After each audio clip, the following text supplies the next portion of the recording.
Fair warning, tonight's program is going to be a bit of a rant, but I feel like it's necessary to do that. Okay, let me go ahead and just start from the very beginning here. There's a story that came out here, and it really dovetails off of something else here about worst cities in America for dating. And as you all know, I don't discuss dating. I discuss power dynamics, but I want to put it in this proper perspective, in this proper context here, because there's a lot that you could miss otherwise. The reason why I'm bringing this up is because on the Isaiah Factor, Fox 26, you know, Isaiah's gotten a couple stories from me. But my timeline showed this to me, and it dovetailed off of what I wanted to talk about tonight. So this actually just helps on what I already want to discuss. It adds on top of that. Talks about Houston. Now, the original story that they got was from a Fetish Finder. They did a story, a study, I guess aggregating data. 10 worst cities in the U.S. for dating. New York, number 1. We're going to come back to that. Los Angeles, number 2. Philadelphia, number 3. Chicago, number 4. San Antonio, number 5. San Antonio beats Dallas and, okay, not so great. San Antonio is worse than Dallas and Houston. Fort Worth doesn't exist without Dallas, so never mind. All right. San Diego, worse than Houston, but Houston worse than Phoenix and San Jose, so I guess they don't have Miami on here. Where's Miami? You know, where's Atlanta? All right, but that's the list that they came up with here. Okay, fine.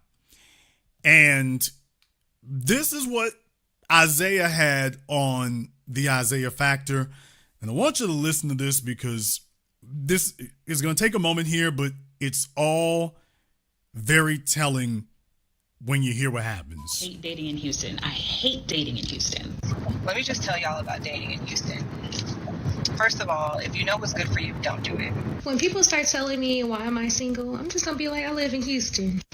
I live in Houston. That's the answer, baby. It ain't no explaining from there. Homes of the players and the pimps. Okay. See, they ain't met Zach yet. Welcome and thank you for joining us for the second half hour of The Factor Uncensored. And apparently we're broadcasting live from one of the worst cities for dating in America. That's according to a new study. Houston holds a number 8 spot for one of the worst dating scenes.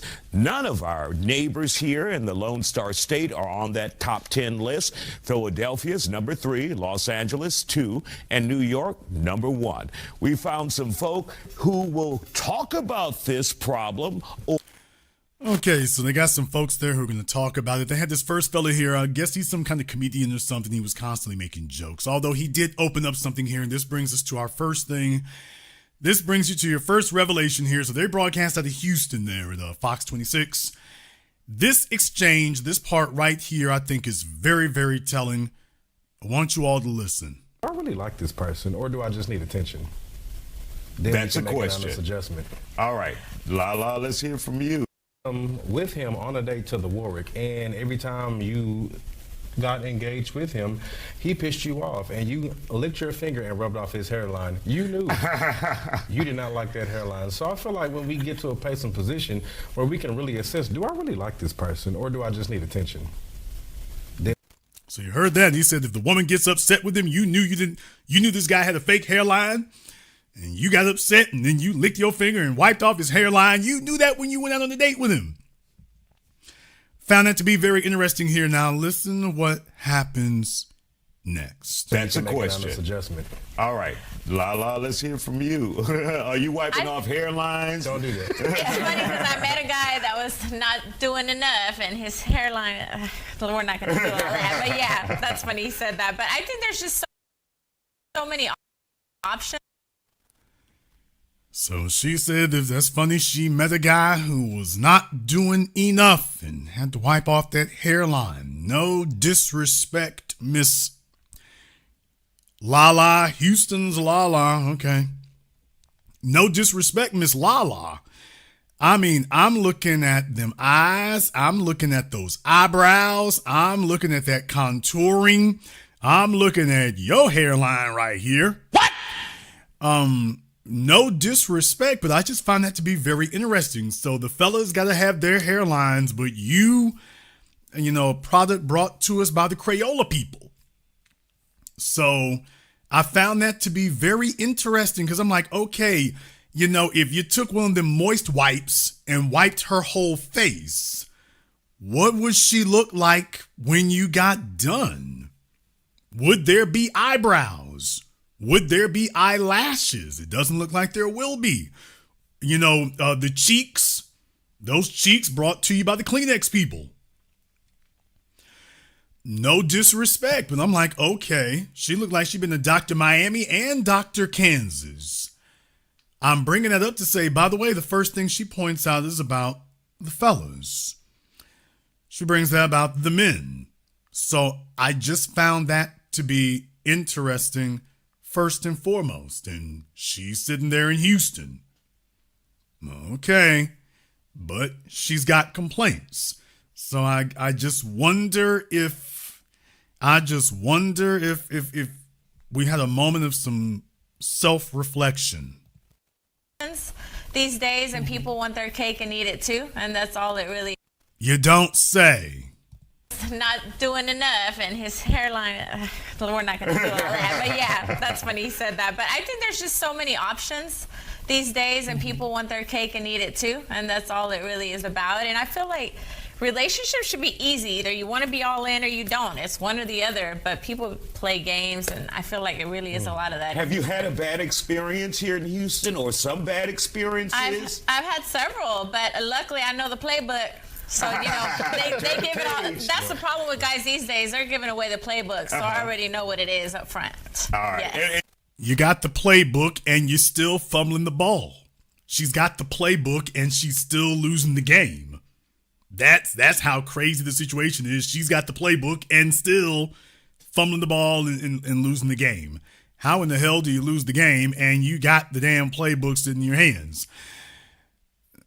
Then comes this lady here. Listen from you. Your thoughts about it. I think it's three things. The situationships. I think people are more comfortable being in situationships. Not a lot of people are searching for relationships. Okay.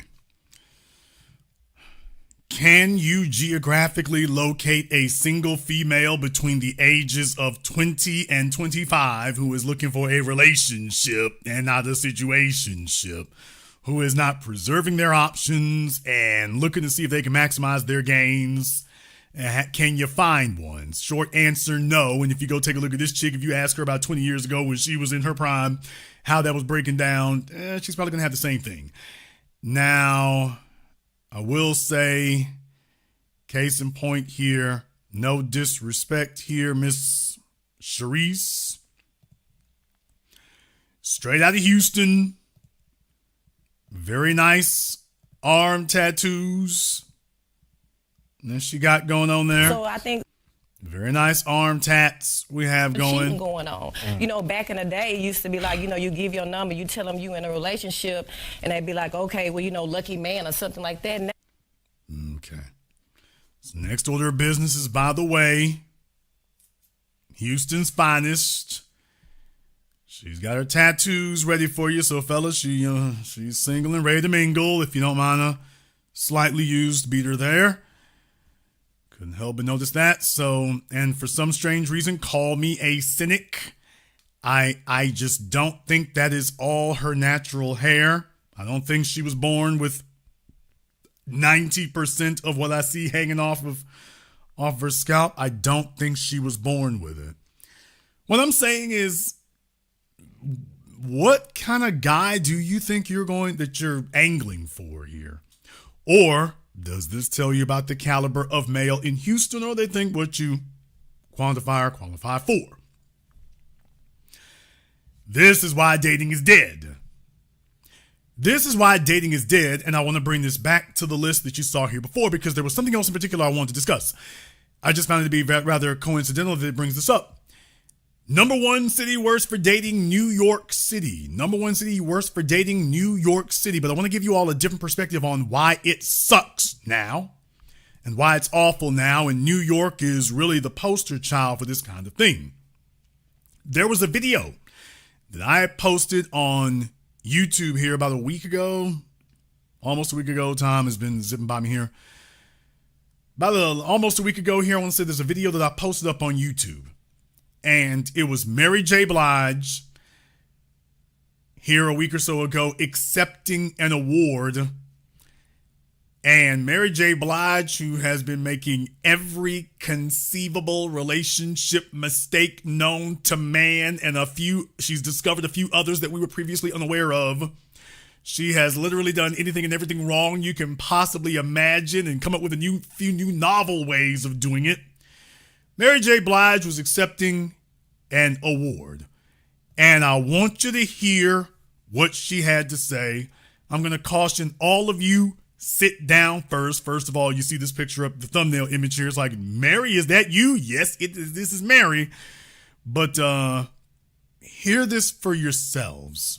I do something I've never done before in my life and never thought I could ever do, and that is say thank you to myself.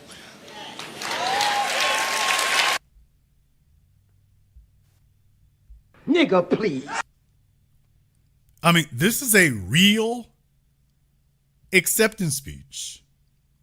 This is a real acceptance speech, and in probably the most historic display of humility. Jason, you are being sarcastic. The most incredible display of humility that you will ever see in someone accepting an award. Yeah, that's what she just told you. I do something I've never done before in my life and never thought I could ever do, and that is say thank you to myself.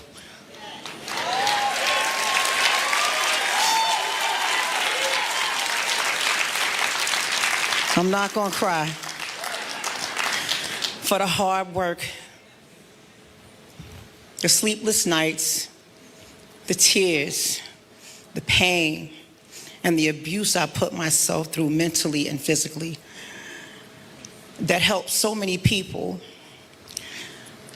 I want to thank myself for having the fortitude to wake up and say, let go and let God.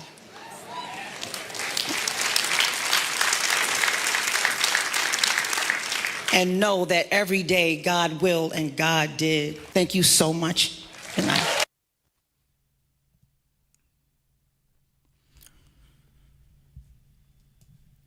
Jason, what's your point? What is the point of this? Why are you playing that? What are you getting at? I could say to you all many things, but I'll only say one. Mary J. Blige was born in Bronx, New York. What? Mary J. Blige was born in the Bronx. That's where Mary J. Blige was born. Think about that for just a few moments there. Let that sink in for just a few moments, that that's where she was born. So if you are a fella from New York, the last 3 decades, she's 53 years old now, the last 3 decades, consider this for a few moments, that this is the typical New York female. Imagine being a guy who tried to get with her 3 decades ago. And this is the end result. 3 decades later, since the 1990s when her singing career took off, 3 decades later, this is what you end up with.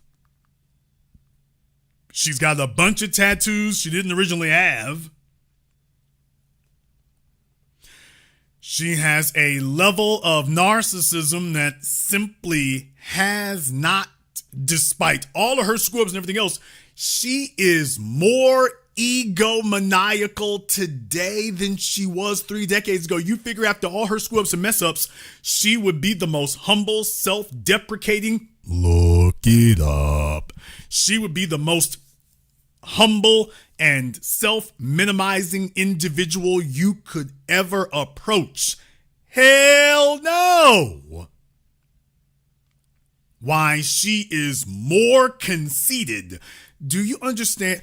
Donald Trump ain't got a damn thing on Mary J. Blige. Damn! You all just heard that with your own eyes and with your own ears and eyes. That she tells you, thank you. I would like to thank me. Excuse me? Yes, I'm glad I got this award tonight because I would like to thank myself. Why, what man wouldn't want to be married to this?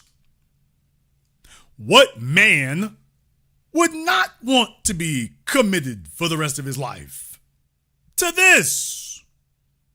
What man is not sitting around dreaming of standing in front of bullets and sacrificing his mental health and physical well-being and his finances? What man who has built himself into something worth achieving would not want this to be his reward? Can you conceive of her being a nurturing being for any amount of time? Can you imagine that? Can you imagine that? For any amount of time, that you are a man who has to sit there and live with that for any amount of time. In the chat room, Linda, I'm so glad that you said that. So I'm going to go ahead and throw up the link for Zoom here for you. Linda in the chat room would like to appraise us all of something that we were previously unaware of. Glad to hear that. So we're going to give her an opportunity to illuminate us on this. So let me go ahead and throw this up for you here, Linda, and we'll give you about 2 or 3 minutes and you can join us, because we would certainly like to be enlightened. I would very much like to have more information on that, and we intend to get that. So here goes the link for you, and Linda is going to go ahead and give us a holler so she can explain to us what it is that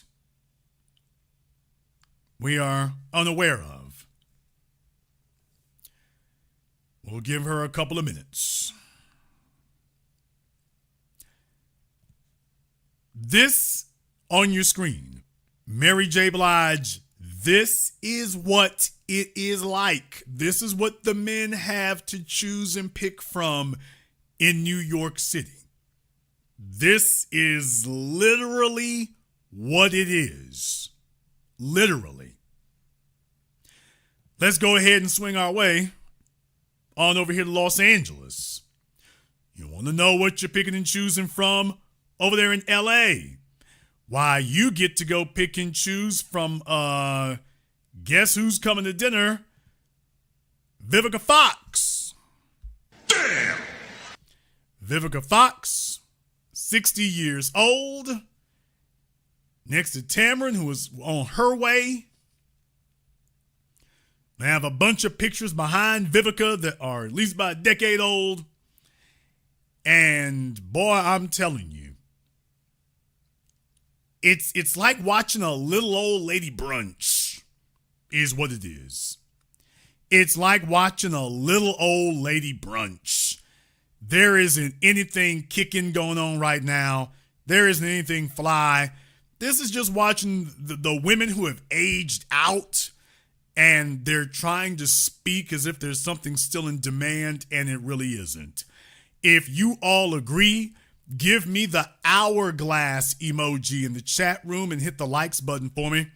It's over 1,700 people in here live in just the first 18 minutes. So you are definitely welcome to go ahead and do that. But if you agree, give me the hourglass emoji in the chat room and hit the likes button for me. Let me go ahead and get over here on Zoom. Now, Linda, I'm not going to put your camera up for you, but I do need you to go ahead and turn it on for me just so we make sure we don't have any trolling issues. That is all we ask from you here. And we'll be looking for that. So I'll give you a few moments to go ahead and do that for me. And then we'll see about taking the rest of that. But need you to take care of that. All right. Go ahead and unmute yourself, Linda. Okay. Okay. Turn that back on for me, Linda. Oh, okay. But it's not on. I'm not on video, right? Nobody sees you except me. Oh, okay. Okay. There you I'm go. just looking for it right quick. I was watching a movie with my daughter. But let me find that quote because I do remember him saying something about him wanting to thank himself. Wait, whoa. Slow down. Before we go any further, where are you from? I'm from Texas, Dallas. Dallas, Texas. Now, are you actually In the from suburbs. Dallas, Texas, or are you from Plano, Richardson, Irving? Where are you from? I grew up in Carrollton, and then There you go. Because nobody's actually from Dallas. I mean, Dallas is nothing but glass and steel, so nobody's actually from Dallas. It's a great big business district, so nobody's actually from Dallas. But go ahead. Okay, so I grew up in Carrollton. She's in Carrollton. It's still a quiet place, although all the freeways for the place and everything. So Carrollton is cool for the time being here. Okay, are you still there now? Yeah, I live Okay. in like the Colony Louisville area. Oh, okay. Well, I'm familiar with that as well. Obviously, that's my old stomping grounds. So certainly a little bit overpriced, but then again, the whole damn Metroplex is at this point here. By the way, you mentioned that you were watching this with your daughter. How about with your husband? No, unfortunately, I'm probably one of those. Okay, that's okay. statistics. However, I'm doing good for myself. Okay, of course you would say that. Go ahead.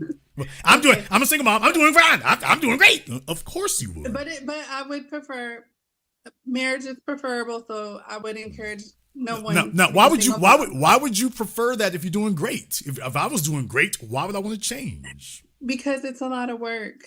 Okay, but if It's you're a lot of doing work. great takes a lot of work. Why would you want to downgrade? No, I didn't say I want to downgrade. All I said was I would prefer to be married. I didn't say I Would wanted to marriage downgrade. be an upgrade or a downgrade? It could potentially be. Oh, you're not sure.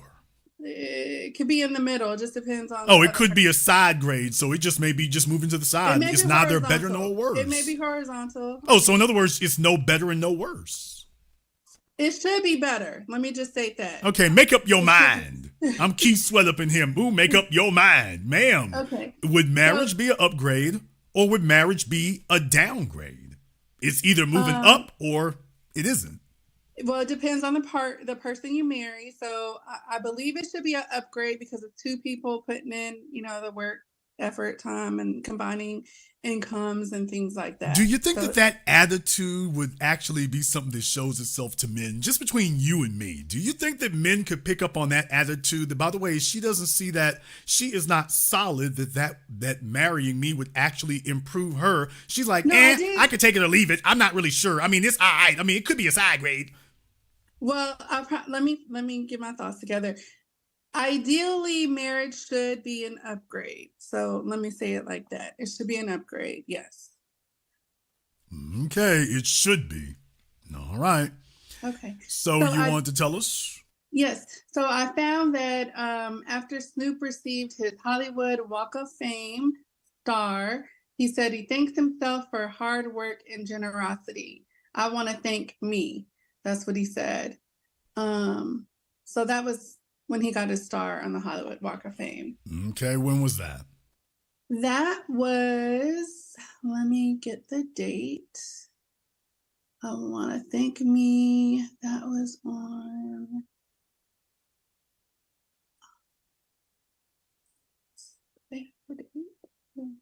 Here. 1 second. She is working on it. Jeopardy music. Let me get the year.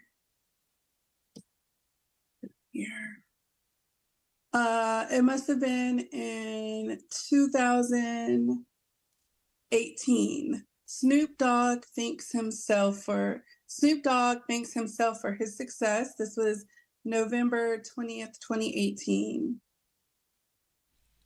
Okay. Now, here's the thing about that. Snoop Dogg was getting a star on the Hollywood Walk of Fame. Mm-hmm. Mary J. Blige was getting a TV One award. Yeah, those. Think those about two that are for not just the same. think about that. Yeah, Whoa, they're whoa, not whoa. the same. Think about that for just a few moments here. First of all, that's the first thing. That might actually weigh in Mary J. Blige's favor. since what she was getting was not nearly as consequential. No offense, TV One, that's y'all's fault. The other thing is, by the way, what is the spirit that was meant in? Snoop Dogg is a practical joker. Right. Mary J. Blige wasn't joking. Mary J. Blige has always said things like this. This is not new or novel for her. She's always said things like this. And then she went on and on about how great she is and how great she's overcome and this, that, and the other. So Snoop can say things and be facetious. This woman's not joking. She means that. Do you think that maybe she was trying to say that to distance herself from all of the situation that's going on with Sean Combs? I don't see why. I don't see the relation. Well, Sean Combs was, he brought her to the limelight. She started, I think, background dancing for Father MC. I don't see the connection because I don't see anything that really references him. So I'm saying maybe she didn't want to thank him for her early success. When has she ever thanked him? I don't know, because I don't know how many awards she's won. Yeah, because to say that she's saying that to distance herself would be the same as saying that previously she has a track record of associating it with him, which I've never heard. So I've never seen her associate herself with him that way.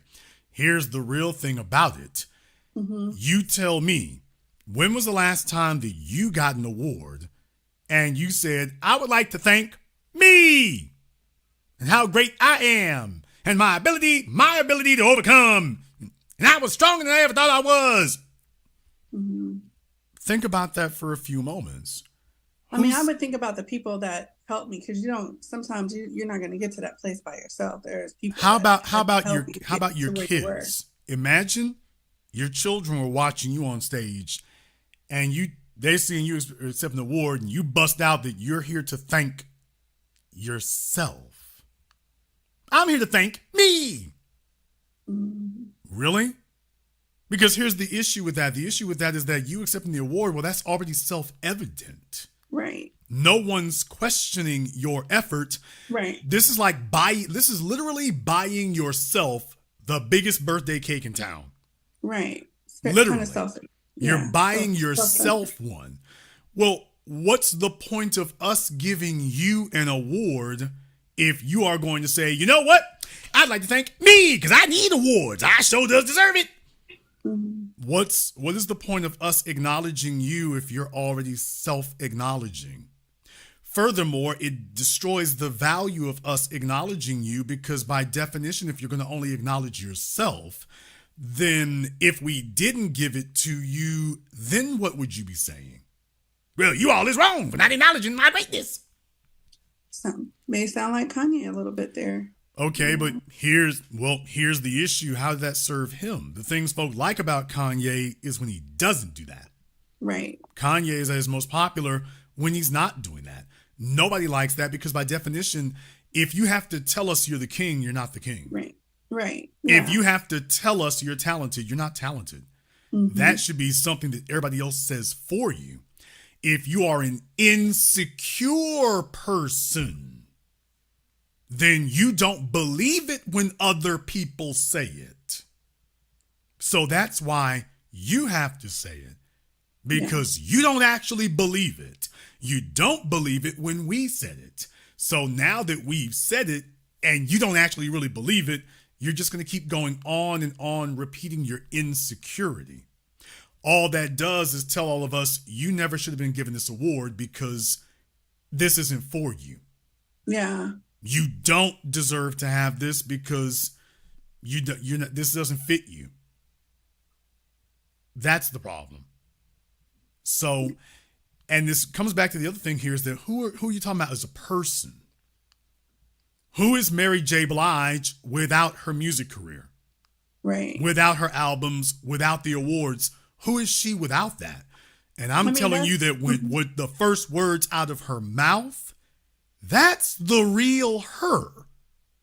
You see, the men who married her, had kids with her, that's who you got to go home with.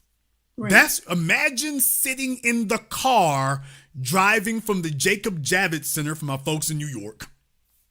Imagine driving all the way from the Jacob Javits Center to the Bronx. You've gone to some gala, some awards show at the Jacob Javits Center, and you drive all the way from Manhattan, all the way over to the Bronx. And this is what you're sitting next to the entire time. Right. Can you imagine what that quote unquote conversation is like all the way back? Yeah. Probably a lot about her. I can't imagine that she would want to discuss anything else. Yeah. Oh, that, and of course, your deficiencies, and, you've never acknowledged how great she is, and, she would certainly want to steer the conversation there. Mm-hmm. Now, here's the difference. The difference here is that it's all that much more tormenting for men because there's a fella who is going to be expected to be so emotionally invested in her that he is going to stand in front of bullets for her. That's the difference. Yeah. That's the critical key difference when a female does things like that. You're not going to be expected to stand in front of bullets for any dude. It's nice if you do, but we don't have the expectation that that definitely will happen. Although, fellas, I would tell you if there's a female who doesn't, she ain't the one. But even if she raggedy standing in front of them, she should be doing something. However, think about that for a few moments. Snoop was a G. Snoop was in them streets. It means a whole different thing. Right. That's what you're buying into. When Snoop says he's done this is his blanket of protection over other people. Mary J. Blige is not looking to protect anybody. She said it after her last divorce. She's not looking to be a protector for anyone. She doesn't expect anybody to benefit off of what she's done. That's literally what she said. She's next time she's looking for somebody who doesn't benefit whatsoever. Yeah. Imagine being married to that. Imagine being shackled to that, and that's what you're waking up to every day. Without the makeup, without the damn wild-colored, copper-colored hair, that's what you're invested in. And this is what it is in New York, and Dallas, and Houston, and Atlanta, and D.C. It is a very sad parade going on out there.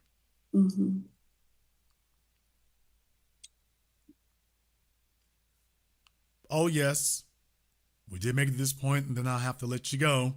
Okay. I couldn't help but notice that there was a strain of similarity between you and Mary. What? Ma'am, the disease of females in general today and black women in specific is the don't need no man gene. Oh, I never said that. I ain't never said that. Okay, let's try this. Let's try this a different way. Okay. What have your actions said? She looking around to go check to see if anybody hears her. Baby, don't. No, because my daughter is gonna be coming over. My actions. Well, isn't she adorable? Perhaps you should send her to bed. Well, it's 7:00. We just got it's a movie night tonight. Okay, well, tell her you'll be with her in a few minutes. Okay, don't have the room. Hi, she is a gumdrop, by the way. She is adorable. Okay, I'll be in there in a minute. Thank you. Okay, she said thank you. You are quite welcome, young lady. She is absolutely adorable. She absolutely is. So she's cuteness over, and she's got all of her teeth right now, and they're white and straight. So you've done a great job at that, by the way. So let me tell you, there's a great Flintstone kids, 10 million strong and growing. Yeah. So my actions don't say that. They did probably a while ago, but I would prefer to have a man. So, yeah. The adorable, I'm definitely the adorable tyke there looks like she's about 7 or 8 years old. Yes, she's 8. There you go. Yeah. All right. She looks like she's about 8 years old there. So that means for the last decade, you have been raising her by yourself. Yeah. Well, my mom helped, but she died in like 2021. My So condolences. it was like me and my mom, but I've been raising her by myself. Right now I'm not getting child support. I was getting it Because there's the real issue is that when you say I'm raising her by myself because I don't have my mom. Yeah, but your mom is not supposed to be an essential component in raising your children. There's actually supposed to be somebody else who's an essential component. But you went straight to referencing mom. So by the way, hey, what about the folks who are supposed to be there? Yeah, that it's not. It didn't work. But it didn't work. Like I said, wait. It didn't work. No, ma'am. When you go to the store and you purchase one of those cheap Chinese microwaves, it didn't work. You go to AutoZone and you get an alternator. It didn't work. How in the world do we get pregnant by didn't work? Let me just let you know, it wasn't an ideal situation. I did not think that I was going to be in that situation myself. Of course you did. Of course you, ma'am. Do you realize how much logistical planning and work it takes to get pregnant? Of course you want. Of course you. Well, I was older when I got pregnant. That's why I'm saying. Okay, that's even less reason. So you knew exactly what you were doing. I waited such a long time. Correct. Honestly, you chose this guy. Right. You bypassed other options and said, this one right here, under these circumstances. I don't require you to marry me. This guy is so valuable that I don't even require a commitment. Yeah, it was one of those things I knew better but didn't do better. So he must have been a fantastic dude. I beat myself up enough, so I already know. But here's the issue. The issue is it wasn't about him. There's the problem. The problem is you thought, and you still do, that you're fine just by yourself. No, I still don't. I mean, like I said, I definitely don't. You literally started off by saying that marriage is optional. I probably didn't think it through. Its value compared to where you are right now, and marriage is single. I'm doing great. Your literal words, I'm doing great. Okay, let me take it back. I'm doing okay. It's okay. I have a 3-bedroom, 2-car apartment. I'm doing okay. What you're saying is that you're adulting. Yeah. Okay, but here's the problem. That makes you the things that make you a great employee or a great renter are not the things that make you a great woman or a great mother. So the things you just described, is that an essential component of womanhood, motherhood, or an essential component of being adulthood? It's just adulthood. And there's the point right there is that a girl, when she's raised by her father, the father is the first man in your life. He hands you off to another man who will now become your takeover as protector and chief protector and provider for you because the father will not be there anymore. However, the other man is now here to finish your womanhood. Your father starts it, you get with somebody else, and now you're going to finish it because now you will be the woman of your own house as opposed to the daughter in your mother's house. And there's where the problem comes from being a single woman.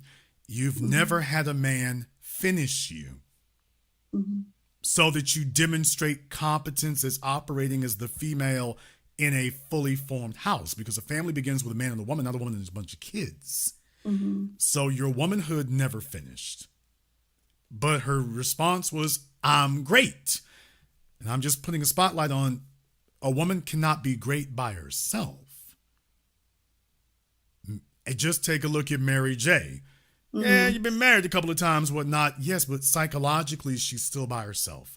You are all just guests within the wonderful drama that is Mary J. No wonder she's never been able, from when she was with, what was his name? Casey, with Jodeci. After all these decades, she hasn't moved. Well, no, she hasn't moved or changed. She thought she was the only thing that mattered then. 3 decades later, Vivica Fox, you go down the list, they haven't changed. Yeah, I think it's probably more of a mental thing. You got to change your way of thinking about relationships. Well, first and and foremost, men. a woman needs a competent man. But the bottom line is you need one.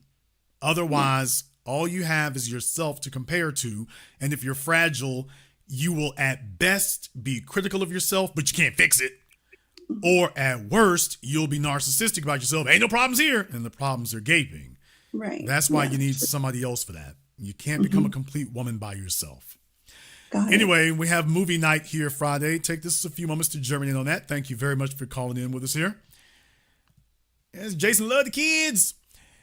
Absolutely adorable child there. Absolutely. So whoever the fella is that she decided to get knocked up by, he's certainly missing out on a lot. So absolutely adorable child in that regard. However, I also don't have his side of the story. What? So I've got her here telling me, quote, it didn't work out. Would be interesting to be able to speak to the gentleman to get his side of the story. To find out, hey, brother, by the way, why are you out here popping out kids and abandoning them? Just to find out, by the way, does he have a different narrative? Maybe some missing information on what occurred. This is what it means today. This is what it means, and this is what it is. While the Isaiah Factor was talking about dating in Houston is trash, I would submit to you that dating everywhere pretty much right now is trash at this point right now. It is trash, and boy, I'm telling you, can you imagine what it is? It is more expensive than it's ever been. It is more risky than it's ever been. There's more STDs floating around. There's more general wackiness and silliness. Adulthood is a foreign concept, and it is everywhere. It is everywhere. And by the way, don't get too hung up on this top 10 list. If we have a top 10, top 20, top 50, please understand there's only a small degree of separation between any of these geographic locations or areas. Some may be more expensive than others, but all of them are equally risky. Because here's the issue. The issue is it's not like you're going off with the city of dimes, and let's be clear what the dimes are. Isaiah Factor was talking to these young ladies and whatnot, and they were saying, why can't the men be honest? Why can't the men be honest? That was what Miss Lala here said, I think it was. So, they give it all. That's the problem with guys these days. They're giving away the playbook, so I already know what it is up front. All right. Yes. And you gave some tips like early this week. Yes, I've been Why posting you play about these it. games Exactly. in dating. Exactly. All right, Zach, let's hear from you. She said, if that's what you want, don't play any games. Don't play any games. I want to have a discussion about power dynamics right quick when we talk about not playing any games. Having ulterior motives is playing games. Saying that you want something that you actually don't want is playing games. Saying that you don't sleep around on the first date when in reality you mean I don't want to sleep with you, although if there's the one I do want, that's great. That's playing games. Right there. That is. Though nobody talks about that. Let me go ahead and say a couple of things to you right here. And all of us, in the words of Dr. John Henry Clark, are born into a condition of history. Can you imagine what it's like to be born in New York City today? Not New York City in the 70s or even the 80s, but New York City in the 2020s. Can you imagine what that's like to be born there today with all of the socioeconomic conditions that you will immediately be thrust into? $20 or more to go over the toll bridges. And you thought Walder Frey on Game of Thrones was bad. Can you imagine what it's like to be born on the other side of the river in New Jersey in the 2020s? Can you imagine what it's like to be coming of age? I'll go ahead and spot you that. Forget being born. Let's go ahead and fast forward you 2 decades. You are born, and now you are just turning 20 years old, 21 years old, and you live in Jersey City, New Jersey. You live in Hoboken. Can you imagine that? I want you all to understand something here. Back then in the 70s and 80s, the pinnacle of luxury was the Cadillac Fleetwood Brome. Damn! Think about that for a few moments. I want to go ahead and give you all a very brief reminder right here. When Will Smith put out his song Miami, why, that was a hit single. And he was talking about a special place, Miami. And that was, 20 years ago now? When Will Smith's Miami song came out? Remember, he had that line in the song, $100,000 cars, everybody got them. Now, this was 20 years ago? You all can go look that up exactly to go see. I think was that I forget, was that on the Big Willie Style album or Millennium? I forget which one it was, but I'm pretty sure it was about 20 years ago at least. At least 20 years ago. And he had that line in the song, $100,000 cars, everybody got them. Folks, that was Miami. He was referring to that decades ago, and that was supposed to be, we're just living it up and ultra rich here. People, if you have an Escalade Platinum, a Navigator Black Label, a Jeep Grand Wagoneer, what? We're not talking Range Rover anymore. We're not talking G-Wagon anymore. Folks, to get a Cadillac Escalade, Lincoln Navigator, Jeep Grand Wagoneer, Mercedes S-Class, you're going to fly past $100,000 just on those. We're not talking about Toyota Land Cruiser, the Lexus full size. We can go down the list, but just to get a full size luxury SUV today, any of them you name, you will easily fly past $100,000, not for an exotic. If you see a new Escalade, most likely that person's footing $100,000. Not for a Range Rover Autobiography, that'll put you back $200,000. No, just to push a Navigator, Escalade, Grand Wagoneer. And by the way, we can go down from there because some of the mid-size SUVs can run you that much. A Lincoln Aviator top trim level Black Label could run you that much. BMW could run you that much. I'm talking about the sedan, not the 7 Series. Mercedes, of course, if you're dealing with a 63, even a C63 or whatever, you can fly past $100,000 easy. So $100,000 for a car is the norm now. That's the norm. That's no longer Excelsior or special. That's the norm. Yeah, you're certainly doing better than entry level, don't get me wrong, but that's no longer exotic territory. When Will Smith made the song Miami, that was exotic territory. You had to be a movie star to be driving a $100,000 car. Today, that number needs to be closer to $250,000.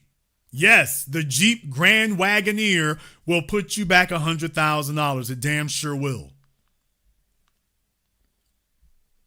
They decided that Cadillac and Lincoln shouldn't have all the fun. Chrysler, who really needs to just sit their ass down, Stellantis, they made the Jeep Grand Wagoneer so they can get outrageously inflated profit margins. I certainly don't think it's worth it. I laughed at the fella. I certainly don't think it's worth it. But my point is, just want you to understand, $100,000, man, that's no longer movie star territory. They now expect the most people to be able to pony that up in some way.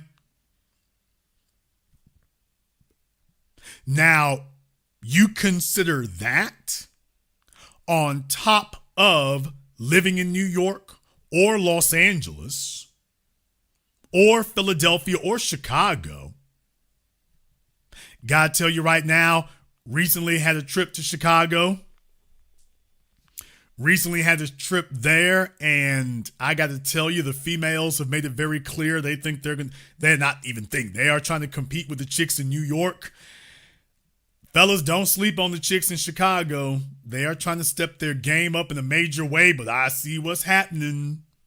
So, especially downtown Chicago is on its way.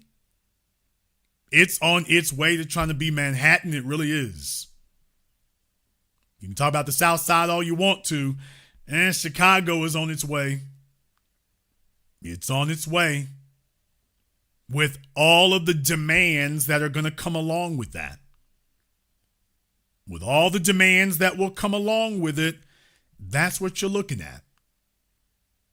You see, when you don't include those things or you don't consider those things, then when folks start telling you about what playing games is, that's a different matter.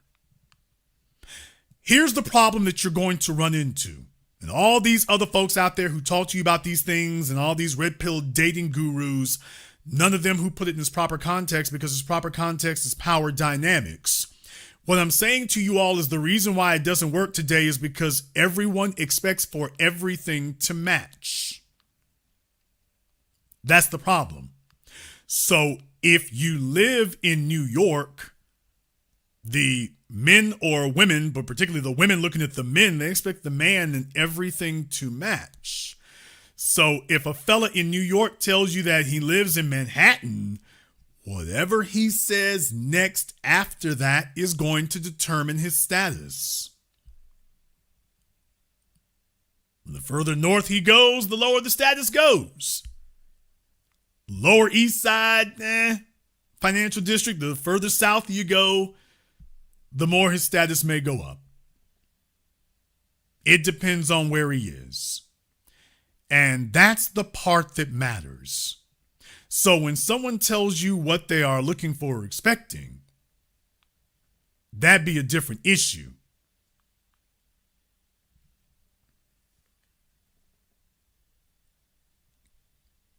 In the chat room, YB2EZ, let me go ahead and put your stuff here to the side.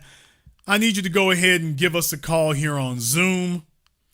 So YB2EZ is going to go ahead and give us a call on Zoom. I'm going to give you about 3 minutes to go ahead and dial us up so you can inform us all and educate us on exactly what it is we are missing or what it is we are not getting.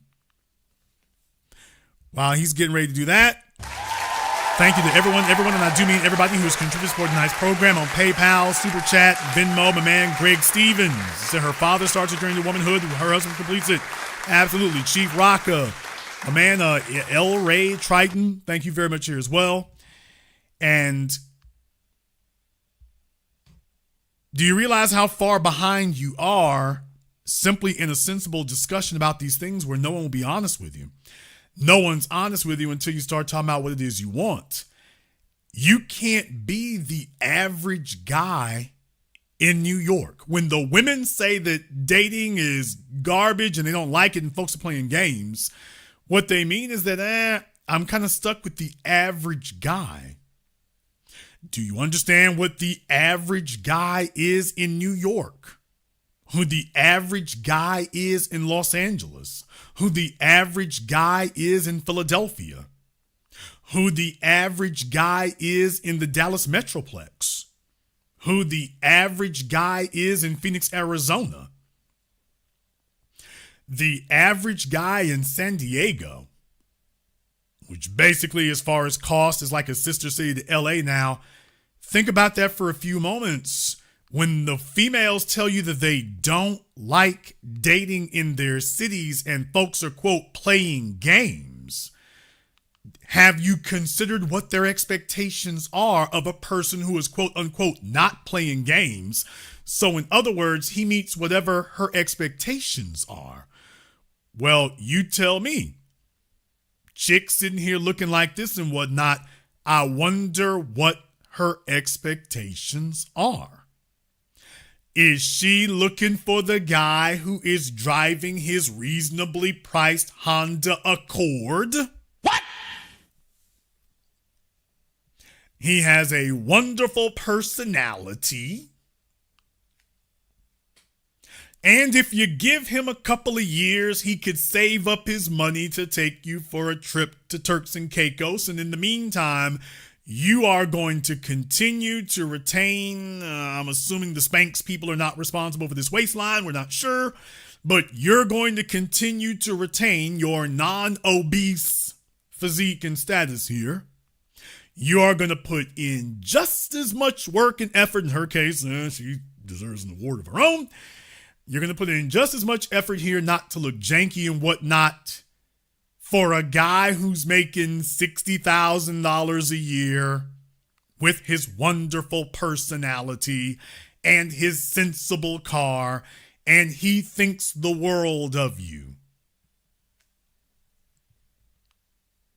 Do you think that she is going to put forward this level of work and this level of effort for that guy while she's living in Houston? While you're talking about Sugarland and Pearland? Do you think that's going to work? You think that's going to fly?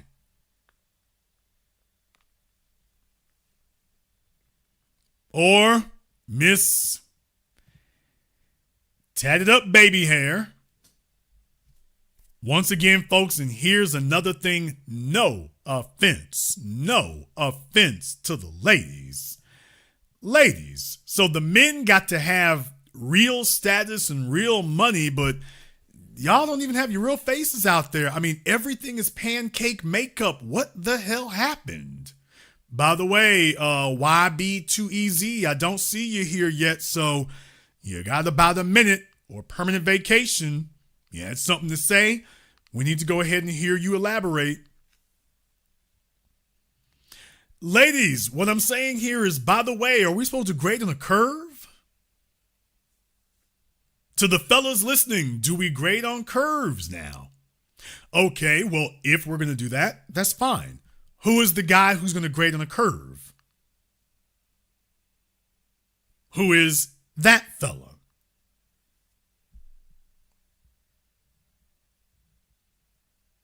Because if we're going to sit up here and spackle on the makeup and stuff to look 20 years older, 20 years younger, well, I'm just saying, well, that's kind of a mismatch, isn't it? I mean, who is the guy who's going to pony that up? That brings us to our next area here. Let me explain to you the problem, what you see on your screen right now.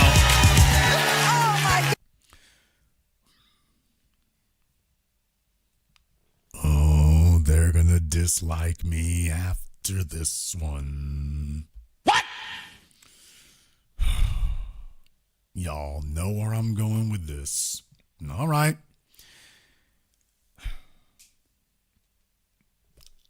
I'm reminded of the words from the film Remember the Titans.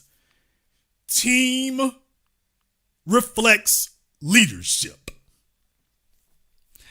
Those are the words I am reminded of. So for those of you who have not taken a moment to look on your screens, you might want to take a few seconds away to take yourself from the dishes so that you can go ahead and take a slight peek. Because I just wanted you all to take a look at Tamron Hall's audience. Just wanted to take a moment here for, as Vivica Fox is on the program, I just figured that I would take a moment here to swing the cameras around. And you know I've done this before with Tamron's audience. Just thought I would take a moment here to give you all a chance to browse Tamron Hall's audience and the ladies who are clapping furiously and giving the attaboys or you go girls to Vivica Fox. Because I think that's input. Is this woman wearing a wrist brace? What? Oh, is that for carpal tunnel? Damn. I'm just saying. Okay. No disrespect here. I'm like, oh, ma'am, you should be in rehab. You should not be clapping with that hand.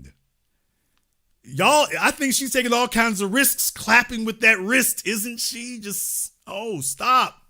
Ma'am, I'm trying to help. But my point here is, by the way, has anybody noticed that? These are the folks doing the cheering. And I'm doing this. This is a teaching moment. This is a teaching moment. I'm doing this because what I want to say is, by the way, have you taken a look around to see the people who are congratulating you? Have you taken a look around to judge that and to ask yourself, who are the folks who think this is a great idea? Who are the folks who think this is a great idea? And while we're talking about Vivica and Tamron, I just thought we'd take a look at the audience, and you need to ask yourself, is this the company you wish to keep? Because the issue that folks don't want to talk about here, and by the way, they were bad about this. This was real bad during this interview. They kept doing this wide shot. They kept doing this far shot back from him. They kept doing this. They would zoom in only a couple of times on Vivica, and Vivica, I got y'all. Welcome to Auntie. And deal with it, nigga. Yes, sir. Welcome to Auntie. This is what we're being expected to buy Escalades and Navigators and new houses for. This is what's popping up in the DMs. This is what's campaigning. This is what's handing you their list of demands.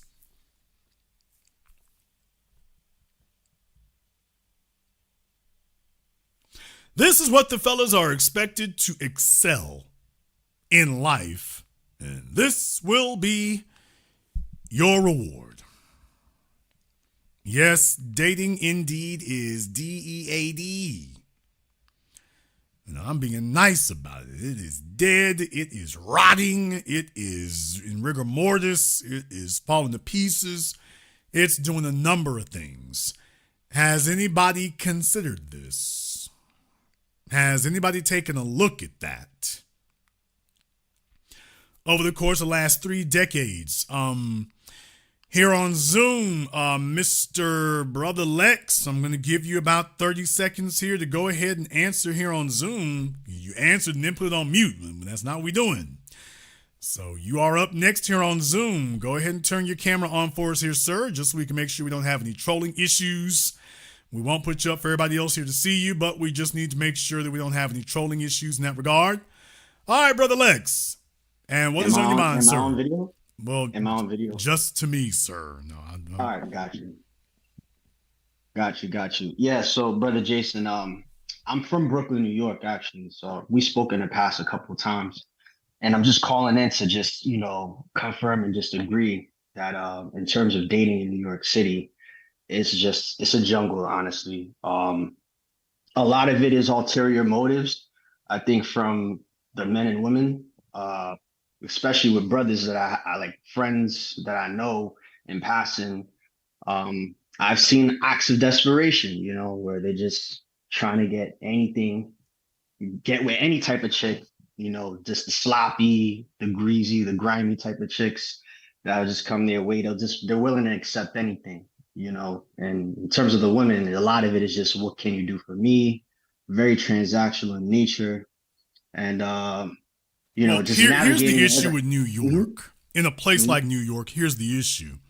The issue is New York is a giant rat race, and most other cities have now become replicas of New York. The same developers who created the overpriced conditions, overcrowded conditions in New York, they took their profiteering to Los Angeles and California next. Then they started sprinkling around to every other quote-unquote major market, any market that had more than 1 million people. So that's how you've seen it happen in Chicago, Atlanta, DC, Miami. There's a reason why you've seen this spread everywhere. So it's the New Yorkization of everywhere. Now, the problem in New York is that because of those conditions, what you got is a whole bunch of high-priced investment concentrated in a certain geographic region. And it essentially becomes a place that you can look but can't touch. That becomes a very maddening issue. Anybody who's seen like the Ferrari Lamborghini dealership like in downtown Chicago, you've seen what that's like. I mean, it's a beautiful building, but there's a great big glass window. So you're literally on the other side of this 3-inch thick glass window. yeah, you can look, but you can't touch. There is all the most valuable stuff in New York is literally set up that way. If you can't afford it, it's all behind glass. Whether it used to be we talking about Manhattan. I was the guy who started, informing people about this 7-8 years ago. Now in Dumbo, it used to be stuck in Manhattan. You cross the bridge over to Brooklyn. As soon as you get on the other side of Brooklyn Bridge, now there it is. Thank you, John Wick. Now you got the Tower of Brooklyn. I warned you all that you would have a mega tall skyscraper in Brooklyn. Well, there it is. So Brooklyn is done. The Bronx, buy as much as you can there now because you will not be able to afford it in 15 years. Forget about it. Queens, of course, there's a wrap there as well. And I'm bringing it up to say now it's a disease that's spread. Manhattan is a place where you can look but cannot touch. Brooklyn is now becoming you can look but cannot touch. Imagine being a young man. What do you have to offer a female who can already look but can't touch anything? When she says, what can you do for me? She wants to know, can you help me touch some of this stuff? Mm-hmm. And to your point, from a socioeconomic perspective, so I've seen Brooklyn rapidly change my whole life. So I've seen gentrification take a stronghold of Brooklyn, and it continues to make its rapid waves. And as you said, the disease of gentrification. But I had a conversation with a friend of mine, and I made the argument that the middle class is phasing out, whereas my friend made the point that the scale of middle class is actually just increasing. Yes, so he's correct. That's okay, correct. It's not that the middle class is. It's not the middle class being phased out. It is what it means to be middle class is having to be redefined because now you're having this consolidation.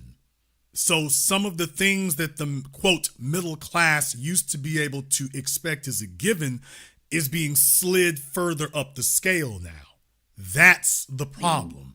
So the middle class is right where it was, only now they have more in common with the working poor than they do with the affluent. That's the problem. So think of it as a seesaw where they're sliding back the other way. I see what you mean. And if we're talking about in terms of just dating in New York, it's basically what I'm trying to get across is that for me, I feel like there's just no hope in trying to even consider starting a family out here or trying to make a strong connection out here. Just given that there's a rat race mentality. Everybody is just trying to get something out of everyone. And just from my perspective, now that I'm in a different space in life, careers going pretty well. Now more than ever, I'm just listening to what is being said to me if I'm, entertaining a conversation with a young woman. I'm paying close attention because I'm just like, all right, you're a bozo. I can't deal with this. Or, okay, you're a liability. And I'm just hearing a lot more rhetoric where it's like, it's kind of feels like a liability. Here's the problem. How old are you? 31. What you're starting to realize, because now you're hitting your stride, which is what I told you all about this sliding scale there. Once you fellas hit your 30s, you start getting serious about life, and it's either your trajectory is going to go down or it's going to take off. You're realizing that you're not immortal, and you've only got a certain amount of time to make your life solid and stable, the life you want to have, not somebody else's. But hey, this is where I need to be. Whatever they got over there, that's good enough for them, and I want something else. And now you're making the steps to have the life that you want and you want to define. Well, yeah, but if you're talking to a female, she wants something too. That's the difference. She wants something too. And here's where we get into playing games. Because in a place like New York or Los Angeles, the truth of the matter is they're not going to tell you what they actually want. Or at least they're going to be coy about what it is they actually want. So what they're really doing is filling you out to see whether or not, do you have it? Okay, are you a good prospect for me to wait for you to get it? But that's not what you're going to be told. In reality, like I say, if you're in New York or whatever, she's got her eyes on the G-Wagon. She is expecting that. She is expecting to pull up in front of the Barclays Center at some point. She's expecting to pull up in Yankee Stadium at some point. She's expecting to pull up at Jacob Javits at some point. She's looking to go be in Times Square on New Year's Eve at some point. She's looking for that, and she ain't looking to pay for it.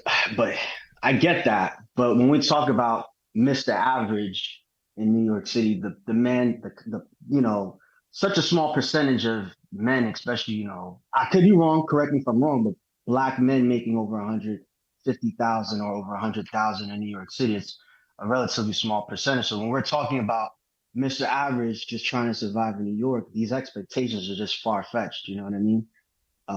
It's just unrealistic. And granted, I know you've shared in multiple other broadcasts that that's just the landscape of today. But at what point do we just take a step back and just say, "Hey, this is just madness"? Like, can we all just? Oh, we passed madness about 2 decades ago here. But my point is, when you think about this for a few moments, okay, it's not safe to go anywhere because people talk about social media and the internet. You have jackasses and clowns telling folk around here about getting rid of your social media. And like I say, just if you hear somebody who says that you're going to be safe if you get a female off of social media, just understand you're listening to a world-class ignoramus. And if you're dumb enough to go along with them, well, you're going to take that because you're lacking basic critical thinking skills. You go to Central Park talking about hanging out with your chick. I want you all to understand this for a few moments. If you live in New York, you get this. A lot of other folks don't, because if they don't live there. You go to Central Park, which is the size of the nation of Monaco, by the way. No, seriously, I mean that. We covered this before. Central Park is the size of Monaco. At least for now, because they're expanding Monaco. But anyway, you go to Central Park, you go hang out and whatnot. It used to be safe to go down there, and by safe, I mean from a social perspective. You could go down there, and everybody else was pretty much equal to you. You're a couple who goes to hang out. You're around a bunch of other couples. Maybe somebody's got a dog. Some nice dog or something, but that's it. You got all these trees around you, and it's pretty much level and egalitarian as far as your perspective on other people. Not anymore. Hasn't been now for the past couple of years, because now, right there next to Columbus Circle are those 2 mega tall skinny scrapers, the piano building and the other one and whatnot. You've got billionaires who live right there on Central Park now. You can't even go to Central Park without comparing yourself in a way that you can't ignore. You can't ignore them damn things. You cannot ignore that you're being directly compared to multimillionaires and billionaires. Just going to Central Park. And they're putting up more of them. These monoliths sitting right there that cannot be ignored. She's looking at that. She sees that. You can't help but notice it. And I'm just talking about the ones they just built right there. I'm not even talking about up there with Mandarin Oriental is and those developments over there. I'm just talking about just the ones they just put up here. That's where you're at now. As a young man, you're being compared to that, whether she says it or not. Nigga, she saw it. She saw the Nordstrom's building. She saw that. When she says, "What can you do for me?" That's what she's thinking about. Though she's not going to ever say it. And to that point, right across the street, you have Fifth Avenue. You have, the Plaza Hotel. Oh, yeah. Of wealth in surrounding areas. So, and as a young man, I used to work in that area. So growing up, it didn't really click to me as I've gotten older. And to your point, yeah, a lot of people walking with a lot of money, like heavy hitters, just out there chilling. And I do pick up on that. I do see the Bentleys. I do see, those symbols of wealth, if you will. Well, let me go ahead and give you a different perspective on this, young man, because here's the problem that you have. And once again, this is something that is not relegated to New York, not anymore. This is every fella's problem everywhere. Listen in, ladies. This is every man's problem everywhere. New York City is an international city by design. By the federal government's design, not just the city of New York. The federal government wants that. Why? Because New York, contrary to popular belief of folks who are not better informed, it's usually swapping the title of the world's economic capital with London. It's usually bouncing back and forth between those two over the course of the last decade and a half. It's bouncing back and forth. Right now, New York's got it. Depending on what the dollar does, it can end up in London again. It just bounces back and forth. But New York wants to retain that status. I mean, you have a mayor who's about to get indicted, who's just got indicted in an attempt to hold on to that. That's what it is. It attracts billionaires. It attracts people with unlimited capital and unlimited funds. You're in the middle of an international city, okay, but they're not attracting them from the Bronx or Brooklyn. They're attracting them from Dubai. They're attracting them from Spain. They're attracting them from Lebanon. They're attracting them from Beijing. You are a young man in New York literally competing against the wealth of the world. Okay, let me go ahead and throw one more thing at you. The 28-year-old female that you sitting here trying to make time with and talk to and whatnot, do you realize that chances are better than not that she's already either been flued out, flued in, or stayed up with one of them dudes in one of them buildings up in there? What? That's a fact. No, you're now, right. this is the part that nobody wants to talk about. The chick who Yeah. works down there at Starbucks, Mm. the chick who works at Chipotle, the chick who works at the transit office, if she got a nice enough rump on her, yeah, one of them dudes come tiptoeing through. She's not gonna tell you about that weekend she was at the freak off with Sir Sheikh Khalid Muhammad. Damn! She ain't gonna say nothing about that. And that, you know, that's the damn get down.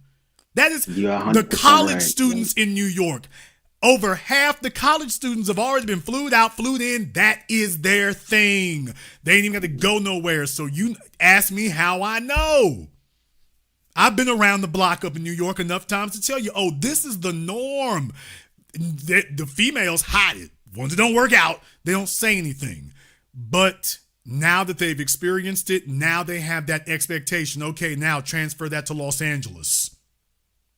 Downtown Los Angeles, 6th, 7th Street, Wilshire, y'all know the drill. It's not just Beverly Hills anymore. It's not just Hollywood Hills anymore. San Diego, same thing. Dallas, same thing. Houston, same thing. Houston, same thing. Atlanta, same thing. DC, Miami, Jacksonville, same thing.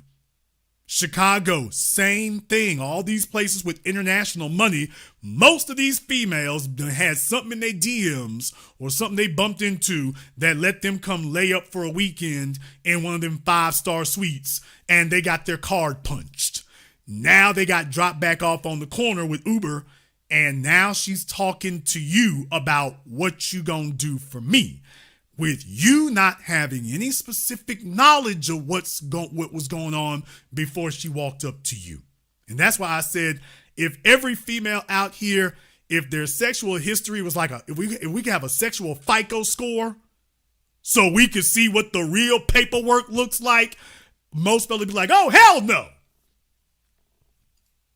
You know what? That was a very, that was an eye-opening approach about it, the way you dissected it. And to that point, you're right. You know, as growing up in New York, you're competing with as you mentioned, international players, which is the ultra wealth, the uber wealth of the world. That's actually fair. That's a very fair point when you mention it that way. And to that, with the whole freak off point too, I've ran into women that openly admitted it. You know, not women I was particularly trying to, talk to, but just hearing in passing, just these crazy freak off stories where they just, Well, I mean, here's the thing. The average guy, this is something in New York, I've seen it on Madison Avenue, Park Avenue, Fifth Avenue. These are places where they love their high rises. And I love high rises too, but there's something that you notice, and that's New York, Chicago. We can go down the list. The high rises are a big thing because generally speaking, they have security on the bottom floors if the folk live there. So you can't get to the elevators unless you go through security to get to them, unless you live there. If you live there, or for example, let's just say the Mandarin, I'm naming that one because Diddy was there. I wasn't with him, but I know the drill at the Mandarin Oriental Columbus Circle. I know the deal. So to go to the lobby, you got to hit the elevators to go all the way up to the lobby and whatnot. Then you can get your key cards and go over to another set of elevators that will take you up to the hotel suites. You can't get that elevator that's a whole different set of elevators. You can't move that elevator if you don't have a key. And that key will only work for your floor. Same thing, Wilshire Grand in Los Angeles. I've been there. Those keys won't work except for your floor. The only button that works for everybody is the lobby. Now, that's the only one that works for everyone. When you get off on the lobby, you have to go around to another bank of elevators. Those will take you to your suite. Otherwise, that will not work. Brother, that's whole security. Yeah. You don't have to worry about one chick ever running into another one because she can't even get to the room if she doesn't have a key. Now, actually, there is another way to get there, but she got to be in hella good shape to walk on them stairs. But she's probably going to get caught unless she's been hanging out with Cassie. But my point is, you can't even get to those places without a key. You can't do it. And by the way, in Wilshire Grand, Los Angeles, that's your ass because the lobby is on the 70th floor. So good luck on that one. And what I'm saying is you young men don't think about that. Why would you? So you're up against a fella who been laying the chick at the barista at Starbucks that you think you're going to holler at. She's already been laid on top of by 2 Silicon Valley dudes for the weekend. Yeah. Now she's been put to the side and she's waiting for the third one. And here you are in her face. And she's not disclosing any of this to you. And she's going to be Vivica Fox's age before she finally breaks down and accepts that, yeah, you were just the weekend for them guys. You don't actually rate. That's actually, yeah, I didn't think about it that way. So before I go, I really appreciate you taking the time out. But if you could just kind of share to that, when you talk about the average man, and I know you have a catalog in previous broadcasts, but that was years ago. I don't know if the same rules apply 4 or 5 years later. The rules are, nothing has changed. If anything, it's more severe. Nothing has changed. Yeah. The environment is no different. Economic hard times do not make people more understanding. It makes them more feral. So just understand the requirements are not going to ease up. Your problems are your problems. Females automatically expect that you're supposed to have a solution, especially if things are getting more difficult. So it didn't say anything about being rational. This is not about what's rational. It damn sure is not about what's fair. They don't believe in fairness, not for you. There's just a list of demands on that side. So understand what you're really up against. Understand what she really been through and what's really been through her. Understand what she's really thinking. And yeah, when you have these negotiations and discussions, that's the part that's missing. Fellas, do yourselves a damn favor. Check out these chicks' social media. What? Okay, but see it through a correct eye. She shows you herself in some exotic locale. That heifer didn't pay for that. She's going to lie to you and tell you she did. No, she didn't. Especially if all those pictures there, she's by herself. First question, who the hell's holding the camera, ma'am? That's all I'm saying, yep. The camera isn't floating in the air. Who's that holding the camera 10 feet from you? Random tourist if you don't sit your ass down. Fellas, the proof of everything I just told you, and nobody said this to you all before tonight, so just stop it. Nobody said this to you all before night, giving it to you in this kind of detail. They tell you this from rich dudes. I'm telling you, the average male is financially struggling. The average female has been the sexual fun toy for some dude making 7 figures for a weekend before she got sat back down where she really ranks at. Now she's up to you looking for a commitment. But she has understand, now she's been spoiled. Brother, she is not going to go to the 70th floor of the Wilshire Grand and then be happy at your apartment. That's not going to happen. She's been changed. She thinks she deserves that. She thinks she should live that way. And as far as she's concerned, all she needs to do is sit up here. That's what her draws are worth now. And you will not convince her otherwise. Lisa Ray, Turks and Caicos, she's been talking about that ever since. Never been back, but she's still swinging it around as if it still has any sort of reference to her today. Well, she's gonna be a very lonely woman because I just can't tolerate that. These days, man. I hear that same rhetoric a lot now, and I immediately just cut it off. I can't deal with that shit. Oh, part of my French, brother Jason, but it's frustrating. I'm not gonna lie, it's pretty frustrating when we just hear just the baseless and just lack of logic. I don't know. Yeah. At best, you can go to a rural area and find a chick who has not such grandiose expectations. She will have expectations, but maybe not as grandiose. That'll be the best you can look for. If she's from the cities, she's seen too much, she expects too much, and she expects you to match her previous experience because she now believes she deserves that, as opposed to, baby, it was just your turn. What? Yeah, Rich Cooper told y'all that she's not yours, it's just your turn. Yeah, but for the men that the women really want, it's just your turn. When females got options, yeah, fellas, it's just your turn. Well, guess what, ladies? When for the men who've built themselves and they have options, especially if you're in your prime there, it's just your turn. It's your turn. Till the wheels come off, then cycle them out. Cycle them out.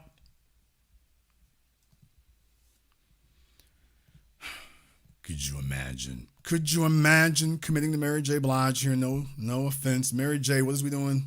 What are we doing? This is what happens when you have been deprived of proper masculine, competent leadership, or you are unfit for it. Or you are unfit for it, and then they just age out.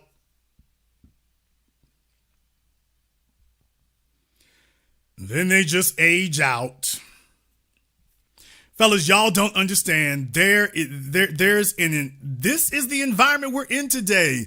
The average female has had her chance to get flued out, flued in. She's rested her butt cheeks in some dude's Bentley, some dude's S-Class, some dude's Maybach, some dude's G-Wagon. She's had that experience. I'm letting y'all know. Nobody's telling you all this because you want to tell yourselves they don't qualify for it. I'm telling you, actually, folks out here, because they don't know, they're all fantasizing or trying to bluff their way through and estimating what their numbers really are. I'm telling you what I've seen in all of the major cities in America. This is the thing. This is the get down. This is what it is. There's international money. And you're sitting up here telling yourselves, well, it's just the Instagram stripper chicks who got 1 million followers. No, the average female, the average college chick, not the stunning one, not the 10, not the Brittany Renner at age 22, the average chick, as long as she's not jiggly obese, it's like, okay, she'll have her opportunity to the freak off. She's going to go to one of them suites. She's going to have stars in her eyes. She's going to have 2 or 3 dudes grabbing ankles. And she'll have a wonderful time. And she'll get to see the stars and the lights of the city. Might get a handbag out of it. And then when they're done, she gets put on the corners on this curbside for pickup. And now she's coming up to you saying that men are playing games. But she will not be honest with you about where she been and where she was at and why it is she's talking to you that way and why she has those expectations. So when they say that the dating scene is trash, they don't mean what you mean, fellas. They mean something different. They mean something different. Look, folks. Think about this for a few moments here. Diddy is just one person. How many NBA players, NFL players, Major League Baseball players, rappers, up-and-coming rappers, celebrities? Think about just those metrics all by themselves. Do you realize how much has been going on for how long? Hollywood celebrities, the WWE. Do you realize how much has been? We're just talking about domestic. We're not even going to add internationally. Soccer players, hockey players. I'm not even going to include those. Why do you think that the average chick today is trying to figure out how to do contouring makeup and drawing on her eyebrows? Why do you think that is, man? And they're much older than teeny boppers. Yeah, because that got her into a hotel room before. They do things that work. That got her into a hotel room with the Houston Rockets players.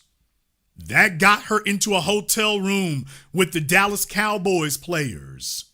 That got her into a hotel room with the New York Yankees. Shout out A-Rod. And the New York Giants. That got her into a room. That got them into a room because generally speaking, the females cannot go by themselves. The ones who get priority are the ones who actually got other females with them.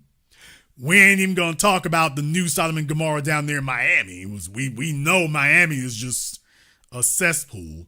But by the way, and you talk about the clubs in Miami, it's not like the clubs in New York are any better. It's the same thing everywhere you go. Same thing everywhere you go. So if somebody told you that she got to be a 10 to get that kind of treatment, she got to be a 10 to get that kind. No, not necessarily. No, just gotta be good enough. It's like, okay, out you go.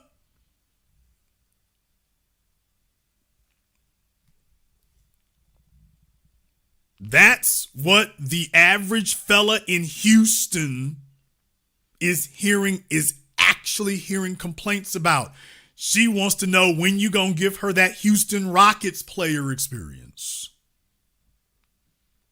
That's the part she's not telling you. She's not telling you that I expect that. And here's where we got to be brutally honest. This is the reason why dating is dead and it doesn't work. Nobody wants to be honest about this part. I'm the only person on the internet or anywhere else who is brutally honest about this part, which is why you can't fix it.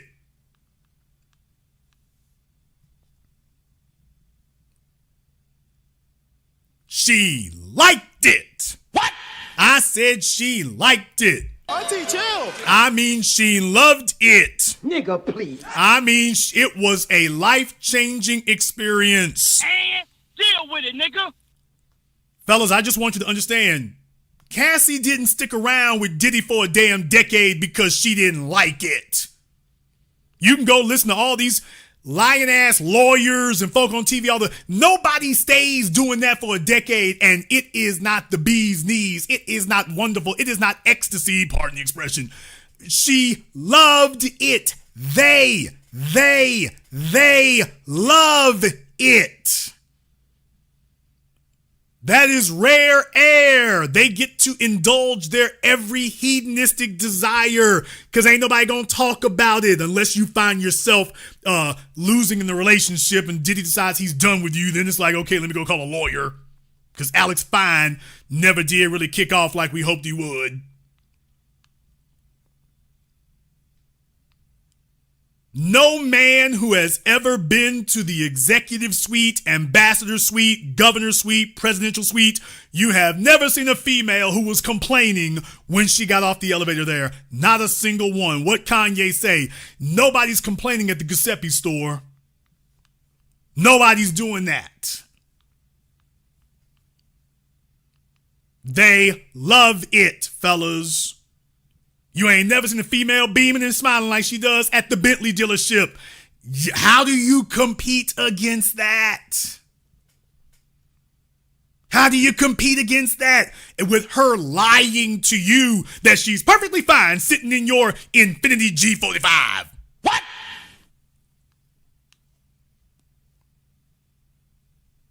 She's had a fella putting her in a Maybach GLS 600 and then got to tell you, oh, I just love your Dodge Charger with the pipes on the back of it there. Lie. She got to sit here with you with not being able to tell you, by the way, I've had fantastic experiences and I'm looking for the next ticket to go back there.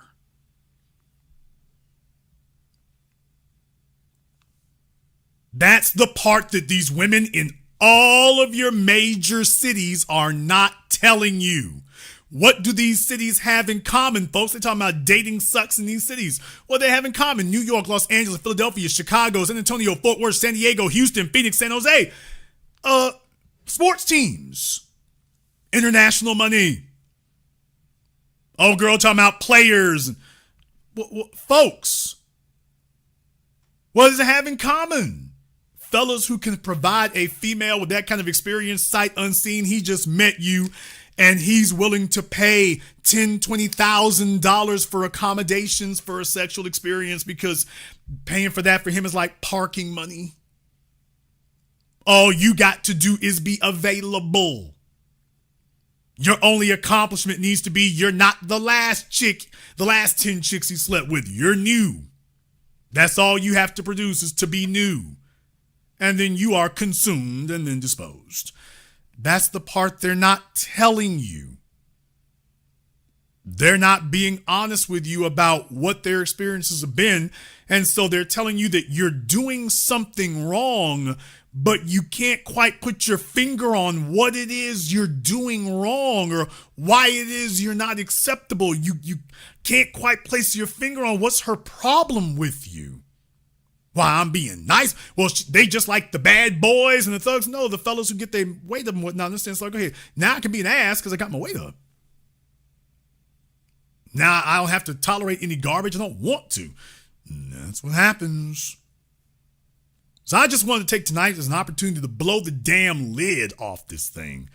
And just to let you all level on this, I want to take a moment here to do that to let you know, A, if nobody's being honest with you about why these numbers are what they are, these chicks are not being honest about what their real complaints are. When you go back to the beginning of this damn thing here, you take a look at these chicks sitting up here talking, man. I mean, they're on TikTok. They're on Instagram. You think that they sit at home on the damn weekends? Do you think they're the vestal virgins? With their filters on? They sitting up here all on damn me TikTok. What type of females do you think with their fake hair and everything, with the filters? What do you think is doing the complaining? Probably put their kids to bed early.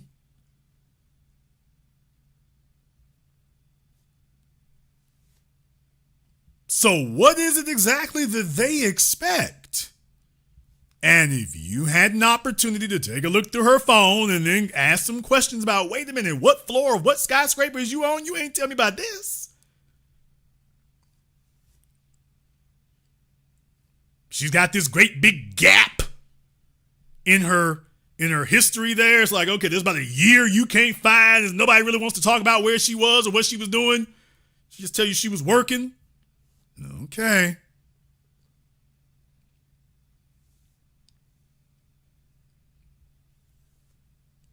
What do you all think is getting off the planes at LaGuardia? Oh, I'm throwing it all the way open for y'all tonight, ain't I?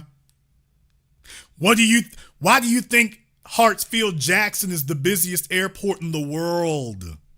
What do you think is getting off the plane in Miami International or LAX? What do you think is going on there? Why do you think the weekends are so busy for the airline business? What do you think? Why do you think that Uber and Lyft and all of those took off right after that? Why do you think? In the chat room, Pandering said, is the solution for men to just give it up? I don't know what you mean by give it up. No diddy. But certainly you need to give up your misconceptions.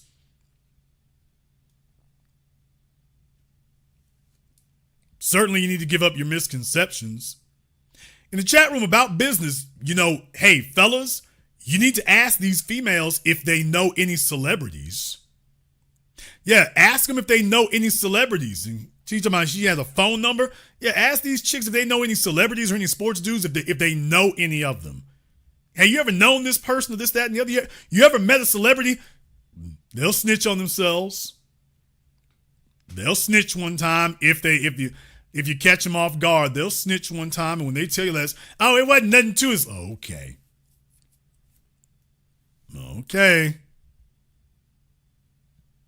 And there's a reason for that. In the chat room, Jamar, need you to give me a call on Zoom, sir. Let's go ahead and deal with this.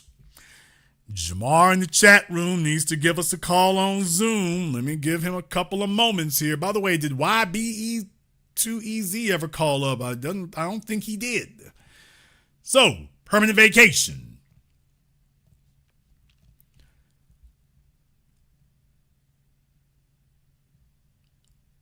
Yes, I need you to go ahead and give me a call here, sir, so we can go ahead and get your insights on that. We need to go ahead and get the insights on that. Okay, then you need to exit the chat, sir. I'm working right now. Okay, then you don't have time or the ability to, if you can chat in my chat room, then you can call on Zoom. If you can't call on Zoom, you too busy to be chatting. So you need to take the rest of the evening off, sir. You got other stuff to be doing by your own admission. Don't know how you making time to get in the chat room, man. You ain't got time to do that. Well, I'm busy. No, you're not. Well, I didn't think anybody was going to ask. Okay. Well, the realistic chances of Jason to read this pretty damn good. The chances I'll see it, chances are pretty damn good.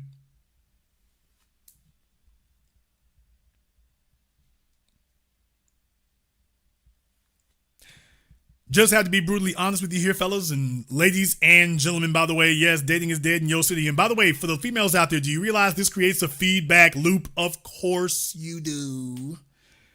Because if you are not honest and forthcoming with the men, then of course this conditions the men not to be honest and forthcoming with you. Then it just becomes a race to the bottom. When the fellas actually do level with what it is they know you're actually looking for, then they start selling you fantasies. Well, you were selling him one. Now it just becomes a contest about who can sell the other one a fantasy first. And then it just becomes that. And now we sit up here with a bunch of aged out chicks who are pretending that they still got their relevance about them. And the Vivica, at this point, baby, all you doing is making noise. Nobody cares what your life is going on. There's a bunch of single men DM me, baby. Ain't nobody checking for none of them niggas. I wish they would quit this garbage. I wish they would. It's insanity. It's silliness. But there's nobody competing for Vivica Fox that the other women out there. Damn, she got one, a good one. Damn, what she got? So it's a pension pimp. What? She got one of the pension pimps. She got one of the dudes on disability. She got one of the fellas out there steal your grandmama, rob your great grandmama. Damn. She got one of them. Yes, baby, that's where you rank. That's where you can get in right there. That's you. That's you right there. Try to contain your giggling, but that's it. That's what you can get. You can get that. That's what's in your DMs. I know damn well what's not in your DMs. Another Curtis Jackson. And deal with it, nigga. There's not another Curtis Jackson trying to holler. So no, there's a bunch of fellas out there and whatnot saying the 70-year-old, the 75-year-old. Oh, she don't want me to go into this. Baby, you 60 years old. Yeah, you can get a 75-year-old. That's what you can get. You can get a 75-year-old. You can get a retiree. You can get a fella who had knees ain't really working quite right. Hips ain't really working quite right. And he ain't really chasing nothing around. That's what you can get. You're 60 years old. You can get a 75-year-old. 75, 80. Somewhere right in there. Get your Anna Nicole Smith on for some dude who has waited around for 3 damn decades to sleep with Miss Independence Day. That's what you can get.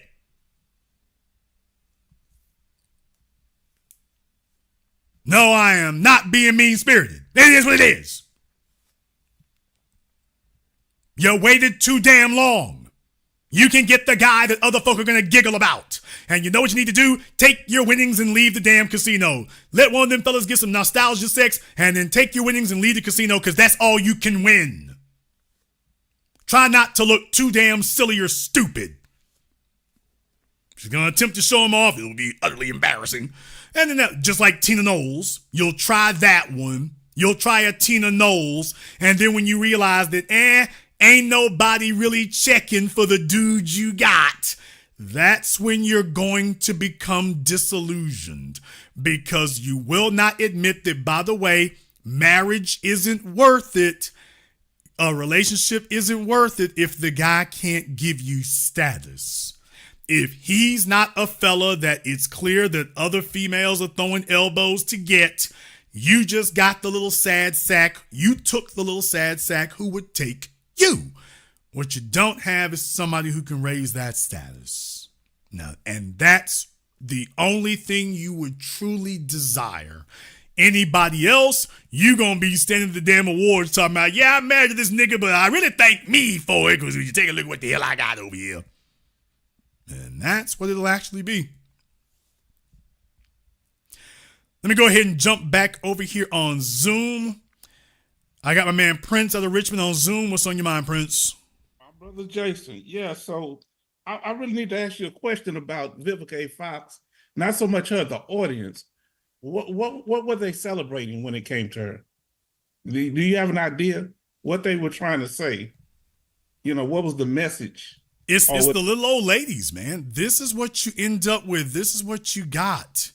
It's a bunch of little old ladies now. They've aged out, and there's enough of them to form a whole damn talk show audience. What? And she's just one of them. This is what, and the audience, this is what the average man is faced with. Vivica is up there on stage. That's what the real players in the celebrity world are faced with. Yes. Out here in the audience, this is what the average man is being confronted with. Out here in the audience. So you got Vivica Fox, a delusional former celebrity, and an audience full of females who fantasize that they are on the same level as Vivica. And her level is economic. What level are they talking about? She doesn't have a man. 2000, 2001. Nostalgia. Yes. They're telling themselves, we Mary J. We Vivica Fox. That's what they're telling themselves. And this is what men are actually confronted with. This is what men actually have to deal with. The fella on this, these are the chicks y'all meet on the street. You're not meeting Vivica on the street, although probably do. This is what the average male, when he talking about he met a female, this is what he meets. Jason, why aren't women clear about their expectations? If you setting an agenda for a woman, why she's not clear? Because if they think they can change the rules in the middle of the game, that's called cheating, you know? So what is the thing here? Because you hit it on point, you know, Isaiah, the brother was, you know, he did the program, and women in Houston are set in their ways, and they have these like high expectations of men. They are well, when you've never been able to close the deal, you always tell yourself you can change the rules. And then when the relationship blows up, what they say is, oh, it's the man's fault. It didn't work out.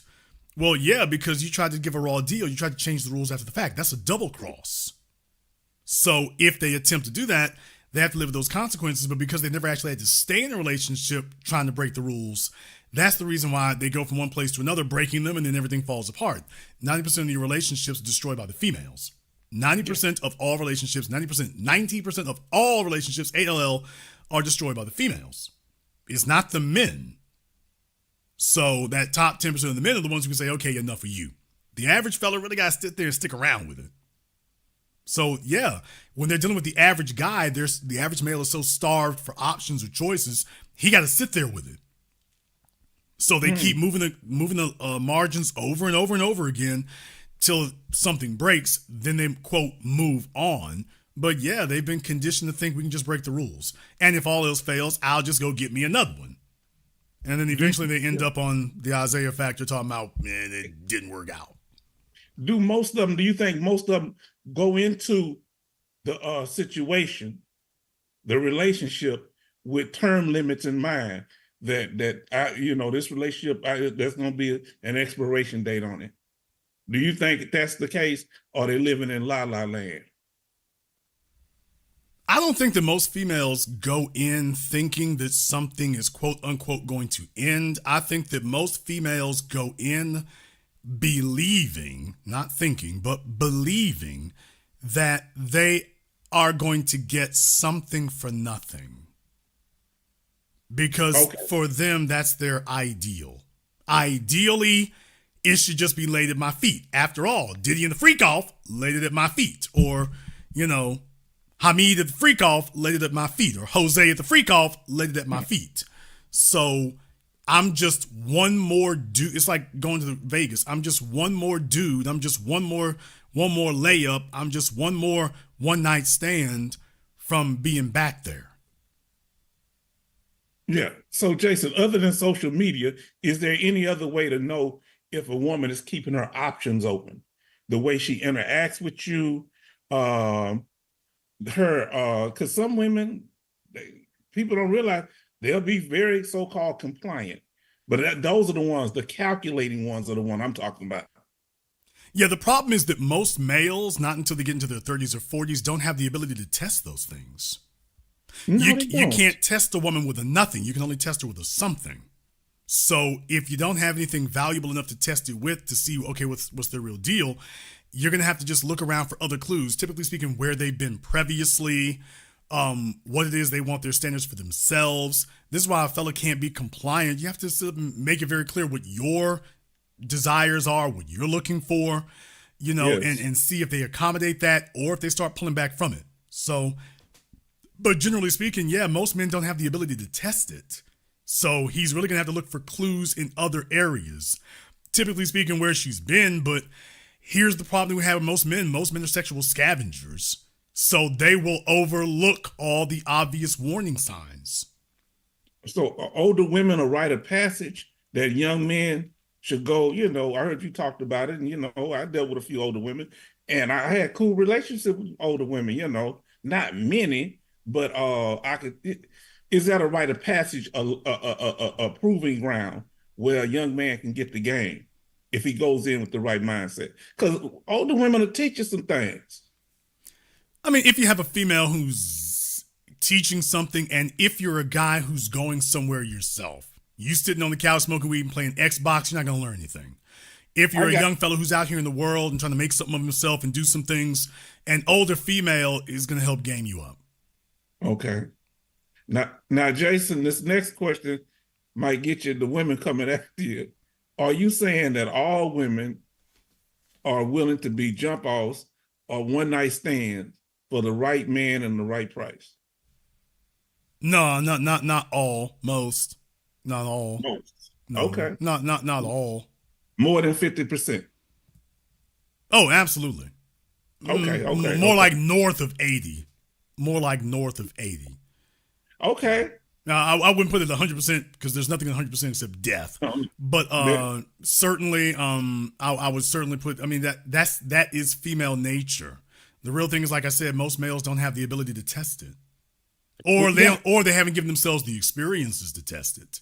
Okay. What I don't mean to cut you off, but what things have you learned to test? Because you brought up a key point that some of these women have been with these men on these going to these high-rise hotels, and they're not going to tell you the expectations. Are there clues that a younger man that may not have as much experience in crap testing that they can do to kind of see where a woman is going, where her head is at, as far as she's saying she's okay with what she's doing, but in her mind she has other expectations because of her experiences with these high-level producers? As I've always said, if a female is unwilling to sacrifice anything for you, she's telling you what your value is. If she's coming in the door, extracting resources, you have to sacrifice, you have to jump through hoops, you have to do this, then and the other, and she's not doing anything, she's telling you what your value is. Females sacrifice for what they value. Hey, fellas, y'all know full well if it was Michael B. Jordan or whatever, she would sacrifice whatever. Okay, if she's giving you the opposite treatment, she's telling you what your value is. She's taxing you. You got to pay an average nigga tax. That's what they're taxing you. And the average female thinks that her sex is worth more than average. So, yeah, you're going to get the average guys taxed. That's what happens. Jason, given the environment, economic environment, do you believe that the economic changes affect a woman's disposition in any way because they're still seeming like they have the same expectations, even though the price of house, cars, they still think they want this. Taxes and insurances are going up, but they expect the man to still produce at that level or higher. So why do you think economics doesn't change? Their situation is not better because they can't just get a house on their own even if they can afford it. They got to be able to maintain the house, pay the insurance. And many women, I don't know too many women that want to do it on their own. Well, I mean, no, look, being hard-headed and being a feminist, that's a luxury. When economic times get hard, you can't afford to keep up that nonsense and that garbage. So when your back gets put to the wall, now you got to act like you got some sense. But when economic times are difficult, people start wearing more masks. So yeah, that's the thing you have to watch out for. But no, feminism is a luxury product. That's something you have to have a luxury for. Without that, when times are good, they can afford to talk foolish. Yeah, because they've got more of a cushion between their stupidity and consequences. When economic times get difficult, there's no cushion. So now, all of a sudden, now they got some act right. I would just, advise you not to fall for it. Right. Now, let me see here. My thing is, I want to ask you about dealing with the women. The woman talked earlier about, I got pregnant, but it was later in life. I feel that Black women are just too cheap to go out and get in vitro fertilization. They want to tie a man. They want to get pregnated by a man when they get older. Why don't you just go do what that reporter lady, that lawyer lady did, and just go get it? They want to tie it to a man. Nobody accidentally gets pregnant. And every time, and when a single woman, Jason, is actively trying to get pregnant, she's opening herself up to all type of STDs. She's opening herself up. She's putting herself at risk. What is for those that age out of the system? Are they in crisis mode? What is it to make a woman, she lived 30, 35 years, and now all of a sudden she's trying to get pregnant, even though she can't find a man to wife her up or produce her to sponsor her? I mean, eventually at some point here, when you can't have the real thing, you go through the motions. That's what single motherhood and all that nonsense is about. You can't get the real thing. You end up stuck in this really sad position going through the motions. So other women got it with a man. You end up just cranking out a baby, and it's real raggedy because you're just sitting there by yourself. And now the children have to become your social circle, because if you started dealing with other adults, you're just really raggedy. This is just really weird. It plays out wonderfully easily in females' heads. It's just when you try to do it, that's when it starts becoming raggedy. But it was a great idea between your ears. Oh, it was all just wonderful. Everything just snapped into place. Oh, this will go swimmingly. But the other thing here is, brother, what ends up happening is women know. They know if they don't really qualify. When you've had enough dudes drag and dump, it's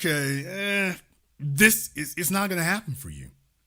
So then they resort to other means. Okay, well, let me just get the kid because I guess I got to go all into my own because nobody's going to go half and half with me. Right. Oh, let me say. It is not that no one will do it. It is their preferred options won't. And do you understand how hard it is to be a male who's actually going somewhere today? Yes, it is. There's a reason why I showed you all this list. They're talking about, the cities where dating sucks. Man, these are your most desirable cities, though. Yes. There's the real thing right there. These are not places that folk are trying to get away from like that. Except for the folks who can't afford it. I've been to New York many times, and I always say it's a great place to be in if you got the money. If you got the money. If you go to New York with a bag, New York is a wonderful place to be in. If you're a billionaire, New York is fantastic. It's a great place to be in. Incredible views, parking, food, entertainment, lights, magic. Yeah. But then again, think about this for a few moments. I'll be damned. Any place on earth is wonderful if you got enough money.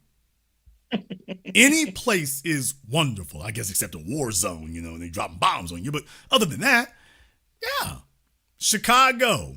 Although I got a tale to tell y'all about downtown Chicago, so I'll save that for another evening. And I got some criticism to dump on. But Philadelphia, I guess downtown, try not to venture out to King of Prussia or nothing. But, Los Angeles, once again, I love the scenery, especially at nighttime. If you can get in a place that's a high rise and you can see the mountains and stuff in the distance, beautiful. Denver, Colorado, same thing when it's not snowing. So what I'm saying is think about that for a few moments. Well, hell yeah, it's great if you can do that. Now, once you've had that experience, do you want to go back to where you were? Females don't believe they're required to do that. If she's had one man do it, what she tells herself is, well, that's what I'm worth. The next man needs to do this. One hit wonder. No. I can't go back where I was. You got to do what he was doing. And without telling the man that, do you think a woman, she should be straight up with the man? This is what my expectations are. My last boyfriend did this. I know that's really off the cuff. Yeah, like I've always said, unspoken female assumptions. Every female has the expectation that you are going to let her pick up where she left off with the last guy. If he was driving a Range Rover and taking her to $1,500 restaurants, you will be expected to do, whether she tells you or not, she expects to get that within less than a year being with you. If you are not able to do that, she holds you to blame. Because remember, a female believes that sex is supposed to motivate you. There's a dirty little secret about it. The female believes that she throws them legs open, not only that you owe her something, but also that should be enough to motivate you. It was enough to motivate Mr. Maybach. It was enough to motivate Mr. Aston Martin. Okay, well, if you are the fella talking about getting his record deal, if she throwing them legs open, you supposed to get the record deal, you supposed to get $1 million, that's supposed to motivate you, and you supposed to figure the rest out. All she has to do is motivate you, and you figure it out. That's literally what they expect. And when you can't figure it out, well, that's your fault. That's not her fault for choosing you. That's your fault because you're a dud. And that's the real reality of it. Jason, you asked a very powerful question earlier, or statement. I don't know which one it was, but it dealt with marriage is not, when you asked that woman, was marriage an upgrade or a better? I had never heard anybody ask a woman that before in my life. And when you asked that, was that just something that came to you spontaneous? What? Because she was stumped. If you ask a woman that, that's almost like a trick or trap question, because they don't want to give the value of what marriage will be for them. They want to hold back as much and get as much without any commitment to how valuable you are by marrying her. So what did that question come from, brother? Or you just, it was off the cuff? Well, I was going to ask that. That was already the track we were on about Mary J in the first place. There is that when you start talking about men as if a man as if you don't need one. Now, we have to be very, very careful here because the goal cannot be just to have a male. So It's not about this idea, and this is some silliness that's being passed around by the females today. They got a male in their bed. They winning. No, you not. He's a bum. So quality absolutely is key. It's not enough to just say you got a man. No. Do you have a winner? Do you have a winner? But the real thing is, okay, if you're having kids, well, that's a permanent commitment. Yes. So what you're obviously showing if you're a single parent is that you don't think a man is necessary. You think that you are necessary by yourself. What you don't realize is what you're saying is that this is the most value you're going to have. And that's going to be it. And that's the part you don't want to have to accept. And she already has said that when she said, I'm doing great. I'm doing great. And I'm like, okay, well, I can see you. And like I said, I didn't even see the kid already, but I could just take a look at her. You a single mom. I'm like, okay, how you doing great and you're a single mom? How's that? What is our definition of great without a man? And it's like, it really, really isn't. The real problem that they have, Prince, is they don't have a sounding board. Then again, they get rid of anybody who tries to be one. So as soon as they find somebody who's a critical thinker and gives a sounding board, yeah, you got to go. You'll be the next guy it didn't work out with. Because changes have to be made. If, you're a fellow trying to stick around with changes like that, I advise don't. But because, the return on your investment will be abysmal. I don't see how in the world mathematically it could possibly work out. But there's a lot of fellows out there who are going to do that. Shout out Russell Wilson. But basically when you ask that, when they start showing you they don't need a man, whether she has a kid or not, I'm like, okay, by the way, is marriage an upgrade for you? There's the real thing. Do you consider marriage to be an upgrade or it's just a thing? Okay, well, that puts in its proper perspective. So when she said I'm doing great single, I'm like, okay, are you sure you want to stick by that? As soon as I ask the next question, oh, so marriage is not an upgrade for you. Oh, yeah. Okay, yeah, there you go. Well, I'm not sure. It's a side grade. She knows what the right answer is, but she doesn't want to have to commit to it because committing to that answer has consequences. Once you admit that something is the truth, you can't lie to yourself that you know what the truth is. You've already admitted it. So if you want to know why females fight tooth and nail to refuse to concede on things, because once you concede to that, that's it. You've already said it. Show the cards. Even if you never say it for the rest of your life, So everything is about denying that moment and avoiding that moment because there are consequences that come with it. Admitting to something intrinsically changes a woman. Mentally, emotionally, everything intrinsically changes her. Also, remember, this is basic psychology. This is basic Freud. The problem with lying is that lying is a refutation of our survival instincts. If there is actually a lion behind that bush over there, you can lie to yourself and say there isn't one, but your survival just became at stake because you are denying the objective reality in front of you, which is a threat to your survival. That's why lying, the brain immediately comes into conflict with itself. That's why lying is so hard to do, especially to keep going. Once you start lying to yourself, the brain starts fighting you because it understands you've just adopted a threat to our survival.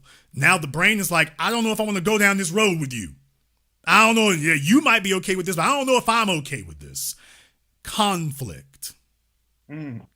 So is Mary J. Blige doubling and tripling down, willing to die on that hill, not change her behavior? Are those acts of her narcissistic behavior, are those acts of desperation, or is she just saying, I'm just gonna die on this hill and that's it? She's 60 years old. She's 53 years old. Yeah. Come on. She's 53. She's 53 years old. Who is the producer that's lined up at this point? So what they're doing now is they're venting their anger. She's angry with JoJo, or she's angry with whoever else before them. She's angry with herself because things didn't turn out all the way she thought it was going to be.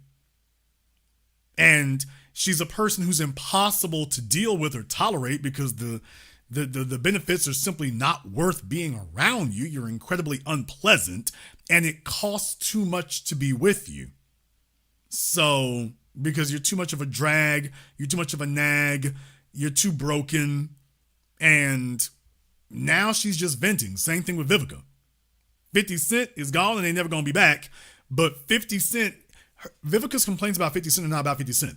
It's about what 50 Cent represents. He represents her at the zenith of her abilities. Yes. He represents the guy who kept increasing in value, and thus if she was with him, she's supposed to keep increasing in value. That's what Curtis Jackson represented. Instead, now he represents is he was the best you could do, and now you're down here at the bottom of the mountain, and you're going to have to take whatever the hell's in your DMs. If she does go into her DMs, it will be to punish the men who are in it. Because now you're available to get slapped around. The guy she really wants is not available to get slapped around, but you are. So if she does answer anybody in your DMs, it's just going to be to sit there and punish them. Punish the placeholder. Okay. Well, yeah, because she's out of options. She's 60 years old at this point. That is it. The game is freaking over. When you cross 35, the game is ending. Certainly, when you cross 40, the game's over. It's over. J-Lo and the rest of them, y'all can play all these damn games you want to. You cross that line, the game is over at that point. The competition is over. The best and brightest and most capable, they're done. You'll just have to take whatever little law-abiding citizen will say hi to you. But the competitors, the winners, the guy who's like, hey, I'm a go-getter and I ain't done with it, that guy who raises status, you don't get him. That's over. Vivica is out here having to be her own go-getter. Yeah, because there are no go-getters looking. Those are the guys who raise your status. Whether you like it or not, Denzel Washington, even at his age, he's still competing at the top of his game. He's still a draw. You say his name, people stop and look. Hell yeah, he's still pulling like that. And that's where Vivica thinks she's supposed to be. She's supposed to be the guy that when you say his name, folks stop. Because that's where she wants to see herself. Now you look up and you don't have it. Yes. And you miss it. It's killing you because you're having to be your own competitor. How the hell do you feel everywhere you go? You don't have any male who's willing to outcompete you, which means you will always be the strongest one in the room. She gonna say yes. Now let me ask you this: if you was able to talk to a group of young women at college, and if they had one of them ask you, what does a man having a strong agenda looks like, just in general, as a general principle? What should they be looking for to make sure they don't have these faulty expectations? And how do they end up with this dude on the couch playing PlayStation? I mean, well, that's where you rate at. Female, just remember, if you play stupid long enough, you become stupid. So when you find somebody who is emotionally easy, emotionally pliable, he's easy to deal with. In other words, you can have your way. When females realize they don't really qualify for a competent man, they go grab incompetent comfort. Well, he's non-threatening. Okay, his ability to reject you is none. Well, that's not a man, that's a pet. And a lot of females will get pets, sometimes a lot of them literally. And that's all fun and games until she needs the emotional reassurance of a leader. That's when they get sick of their pets, and that's when they start abusing their pets. Because you don't make her feel like a woman. You make her feel like a dog mom, you make her feel like a PTA mom, but you don't make her feel like a woman, which is impossible for a deficient male to do. Vivica Fox does not give off femininity. She can't. She doesn't have a man to tell her to sit down and be quiet, that he'll take care of the aggressive stuff so that she can be comfortable in her feminine role. She's having to do both of those because she is insufferable. So that's the price you pay for being what she is. You can do it, but understand you're changing. Your behaviors are changing. And eventually you're going to get stuck that way. Now you're 60 years old and there's no ability to alter any of this. And even if there were the ability, you no longer have the time. How long would it take for her to unlearn these things? And even then you would be imperfect at unlearning it. The dye is in the wool. It's over. At this point right now, you'll have whatever guy is going to tolerate you. It will be a fellow who makes less money, has significantly less status, and he's willing to take you.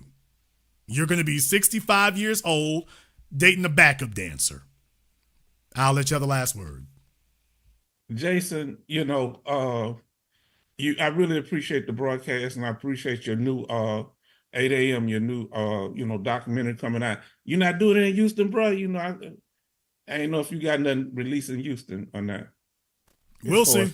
We'll see, because I'm getting tangled up with him here right now, but we will definitely see about that. Thank you very much for giving us a call tonight. Let me go ahead and see. I got Great Lakes Champion on here. Let me see if I can get him loaded up. Hurting a lot of folks' feelings here tonight. Okay, Great Lakes Champion, you are on Zoom. What's on your mind, brother? Yeah, you can hear me right. Hear me good, Mr. Black? Yes, sir. All right. So what's that friend's actor that just passed away from the drug overdose? Oh, Matthew Perry. Okay, yeah. So I'm not gonna lie to you. I've been doing some like kettlebell training, kettlebell lifting. It's a few white women I talked to, and I was trying to holler at one, and we ended up being good friends. She told me how she was into a tall basketball player, black dudes, whatnot. But it's funny, 2 years later she married this white guy, and I feel so sorry for him because I like him. He's cool. But anyway, Matthew Perry just died. She has like multiple posts on her Instagram talking about how they used to hang out when she lived in LA. how she used to go to the King's box. You know, in sports, you go to the stadium, you go to they buy the tickets for the season. He had a special box there. Alrighty then. And then she would take dudes on dates there. And then she would admit that, yeah, they will go onto the dates and they'll randomly see him. And he'll say, oh, why don't you just come in my, whatever game box, private game box. Wait a minute. Hold on. Wait a minute. Let me make sure I got that straight. Are you saying that she used to date Matthew Perry? And that she... No, I think... Sorry. Are you saying this, because that's the way it sounded like you were saying, that she was taking other dudes on new dates to the Matthew Perry's game box? Yes. Yeah, that's what I thought you were saying. You're saying that she used to date Matthew Perry. And that after she was done dating Matthew, she was dating new dudes, but Matthew still gave her access to his sports suite up there at the stadium. Yeah, she wouldn't admit that she smashed. So it was never they dated, quote unquote. I know that means they had sex. But, she admits she'd go to his mansion, all this other shit. And it was just crazy. And it goes to show everything you said is true. Even they can have a type, but if they meet that guy with the money and the affluence, they're going to go. I mean, I have to break in here for a brief reminder to the fellas listening. I'm getting older now, so I got to remind y'all of what the game is. Fellas, listen to me. To the young men out there, listen to me. Females think nothing. Females think nothing of laying you down on a bed that she has slept with another man in. What? Guys, I just want you to know. When you first met me, I told y'all, fellas, you got to get rid of the pillowcases, the mattresses. If you have a chick with you, it's, all that got to go. Females think nothing. Every female in here, she has no problem laying you on a bed that she has slept with another man or multiple men. Women have no problem with that whatsoever. Now, she will raise all kinds of hell if she sits in a car seat that another female been in. But she has no problem laying you on a mattress that she done had the freak off in with another dude. She has no problem doing that. So yes, I find this very easy to believe that as long as she had access to Matthew Perry's sports suite up there, yeah, if the door opens, this raises her status and oh well, so what? It's not a big deal. Yeah, then on top of that, she was also a recruiter for, what's that TV show, The Bachelor? What the hell? That's when she came back to Chicago from LA. So that's when I met her. And I'm telling you, like, you can only imagine what she was doing and had a live-in boyfriend. I think she lived with a boyfriend because she needed a place to stay to get her roots together. She ended up marrying him anyway. Okay, brother, I don't know where you met Iggy Azalea at, but yeah, definitely, like I say, fellas, I find it very easy to believe. They get around, they're glamorous, okay. Here's the real thing, though. The fella that she married, what does he do? He's, they're both like personal trainers. Yeah. But Jason, I've been to their place. They got a nice place because I live on the north side. I sold them a kettlebell I have because I didn't want it. And their places like Belmont, Lincoln, and white people live in these places, you wouldn't even realize they're kind of high rises. They're kind of hidden. And I went inside. It's a duplex. They have their own deck, parking space. It's they pay $3,500 a month for it. Okay. But you don't. I'm pretty sure she got to go in on that. I'm pretty sure he's not paying for that by himself. Yeah, I think so too. But he does stuff with all these pro golfers and these other golfers. Yeah, I mean, but the real thing, he ain't no Matthew Perry though. No, he's not. But I confronted her about it. I said, why are you gonna, you like these basketball player black guys that you went to high school and college with. Why would you be with Gabe? That's the white guy. And then I said, you were with Matthew Perry. And I just left it alone. She got upset. She knows. She knows. I mean, you're dissecting the thing right there. I mean, you kind of blowing up a spot, but yeah, I mean, this guy isn't what she desires. No, and her parents know. He is what would commit what she wants. What excites her will not commit to her. Women love attention. Nobody gets more attention than celebrities. That's where women believe they belong. You're just an average guy. There's not anything special about you.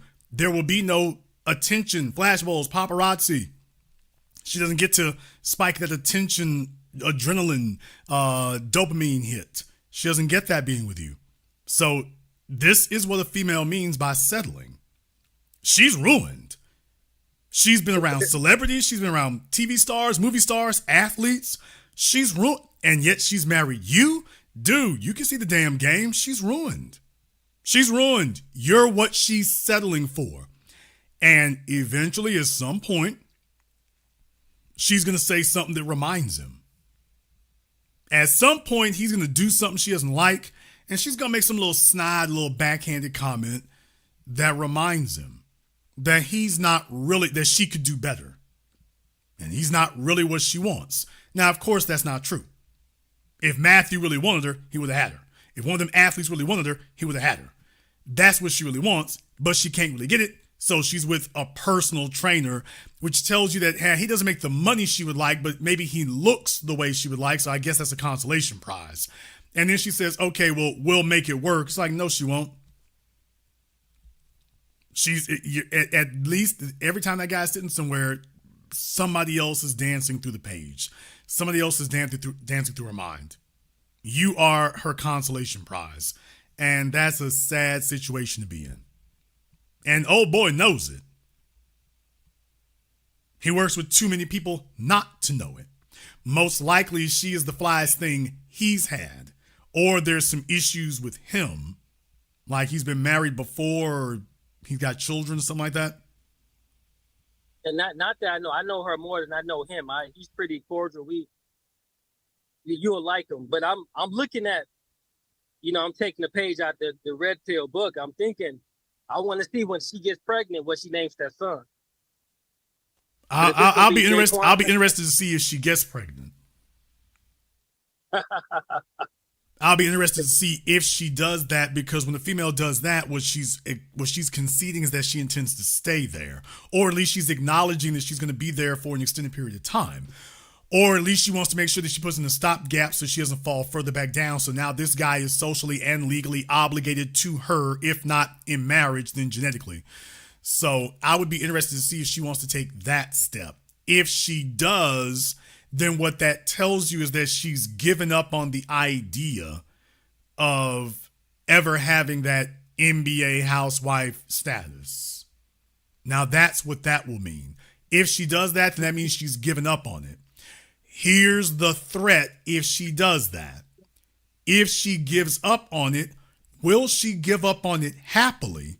Or will she be resentful that she never got to do it and now she blames old boy because she had to settle for him? When she left LA for a reason, and she got married when she was 36. So everything you just said was true. Like last train leaving, she left LA for a reason. Oh yeah. And I'm just like I'm like, damn, you could have got a D2 basketball player that became a fireman or a police officer or an attorney. Yeah, but she doesn't want that. She wants an NBA player. Why? Because she thinks that she is the best. You don't settle for second place when you think that you're a first place trophy winner or a first place trophy. Fellas, get that through your heads. The average female today does not think that she's average. She thinks that she is a first place trophy. No wonder she thinks that you are a consolation prize. And she doesn't want a consolation prize. She wants what she thinks she raised. Hey, I'm first place. I should get first place. Anything else is a substitute. And I'm too fly for that. I'm too great for that. Now she's resentful of you. Well, you were the one who took her. And you're a constant reminder of where she's at and where she can't be. She's not going to blame herself. She's going to blame you. This is your fault. After all, if them draws were able to fly with some NBA players, why the hell isn't it motivating this guy to do more than he has? Remember, folks, we see this all over again. J-Lo, what's her name? Megan Good, Cassie. Every time you turn around, some heifer who used to be with somebody who's really balling ends up with a, quote, personal trainer. What the hell is that? What the hell even is that? What the hell even is that? So you see this over and over again because that's meant to be a consolation prize. Okay, but what ends up happening at the end of the day, at some point, somebody starts to, she gets a look from her girlfriends, damn, you fell off. It becomes that at some point. Somebody say end up with a pastor. I mean, Shawnee O'Neal, we can go down the list. There's rock bottom for you. So yeah, I mean, they start looking for phony, contrived status symbols. They go through personal trainers with Tom Brady's ex karate trainers. They know. And the real thing is, by the way, is she going to be happy with you, or is she going to be resentful that she ended up with you? That she just didn't want to be alone, but she's really resentful. And every time she sees you, she sees a guy that in her head, she's better than. Now, there's the real problem. Have you determined whether or not she thinks that this guy is better than her, or whether or not she thinks that her and him are equals? Yikes! Well, silence is deafening. Yeah, no way. After all the guys she met doing that recruiting for the Bachelor. There you go. Okay, so he's not a guy that she looks up to. She's been with guys she looked up to, figuratively and literally, but she's married a man that she doesn't. And he thinks this is going to be okay for the long term. Okay. She's been with men that she admires. You're not really a guy she admires. Well, she's going to see that. Well, if she looks in the mirror every day and tells herself, I'm better than you, I just couldn't get what I really wanted, and I don't want to be alone, but I'm better than you. Okay. I don't wish ill on anybody. You got your little relationships. I don't ever try to wish ill on that and break folks' relationships up. I never do that. But I'm just saying, yeah, that's not a good sign. That's not a good sign. It isn't. And he should know it. He should know it. What I'm willing to wager is if he's older than she is, he's been married before. He's been married before, and there's a whole bunch of fellas out there who are just afraid to be alone. It's just, they're getting older and they're scared to be alone. It's okay. And then they go grab some man eater. Now you're legally obligated to it. Okay. So she's been with celebrities and stuff and athletes. Dude, you're a personal trainer. You're not a celebrity, you're an athlete. She said she wants something different, and you believe it? So take a look at her damn dating history, her social history, and everything else. So she's been around nothing but athletes and ball players and celebrities. Then she ends up with your cornball ass. Well, she got tired of that, and you believe that? Well, she said that she had enough of that fast lifestyle, and you believed it? You believed it. All right. Okay. Go for it. Yeah. I had to tell you that. And I mean, I knew a woman, the same thing. She dated the DePaul basketball player, got pregnant. And she settled for this one guy. And I know the guy more because I graduated high school with him. And I told him the same thing you said. And he just says, well, she matured. She had her fun. Now she's ready to, settle down and be a real woman. When the game is done with them, they pull the ripcord for a break glass in case of emergency. Let me go find a feckless simp. If you are lucky, she won't. If you're lucky, she's just wore the hell out. And is that what you did all this work for, to get Miss Wore the hell out? If you're unlucky, as soon as she feels safe, the real thing is going to start showing itself. Which is where most of these guys end up at. The real thing starts showing itself. Case in point, I'm not going to say it just yet. I got to wait a little bit longer before I say it. We're going to have this program here in a little bit. Just y'all watch. We're going to have it. I can't say nothing right now. So, but yeah, dude, that's not great. That's not.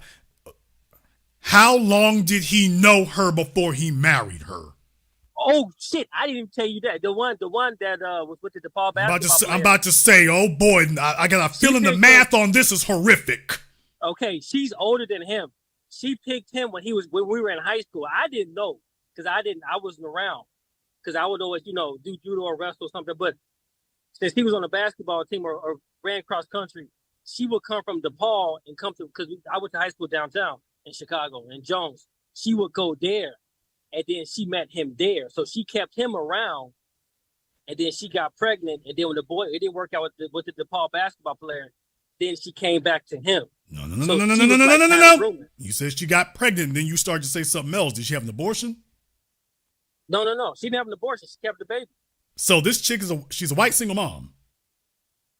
Yeah, the new one. The one I'm talking about now. The white single mom got pregnant by the DePaul basketball player. Yeah. Okay, I'm talking about but the one who's married the personal fitness trainer. Well, they're both fitness trainers. Okay, but I'm saying that you're saying that she's a single mom though. The second one is the single mom. The first one is. Second one, okay, we're kind of confusing here. Who was only one I'm thinking about is just one, the one with Matthew Perry. Oh no, she's not a single mom. Okay, that's the one I'm talking about. You said she got married, correct? Yes. To a personal fitness trainer, correct? Yes. Okay, how long did she know? How long was she dating him or whatever before she married him? Let's see, I met her 2017. They might have been. It had to be like a year and a half, 2 years. So 2015.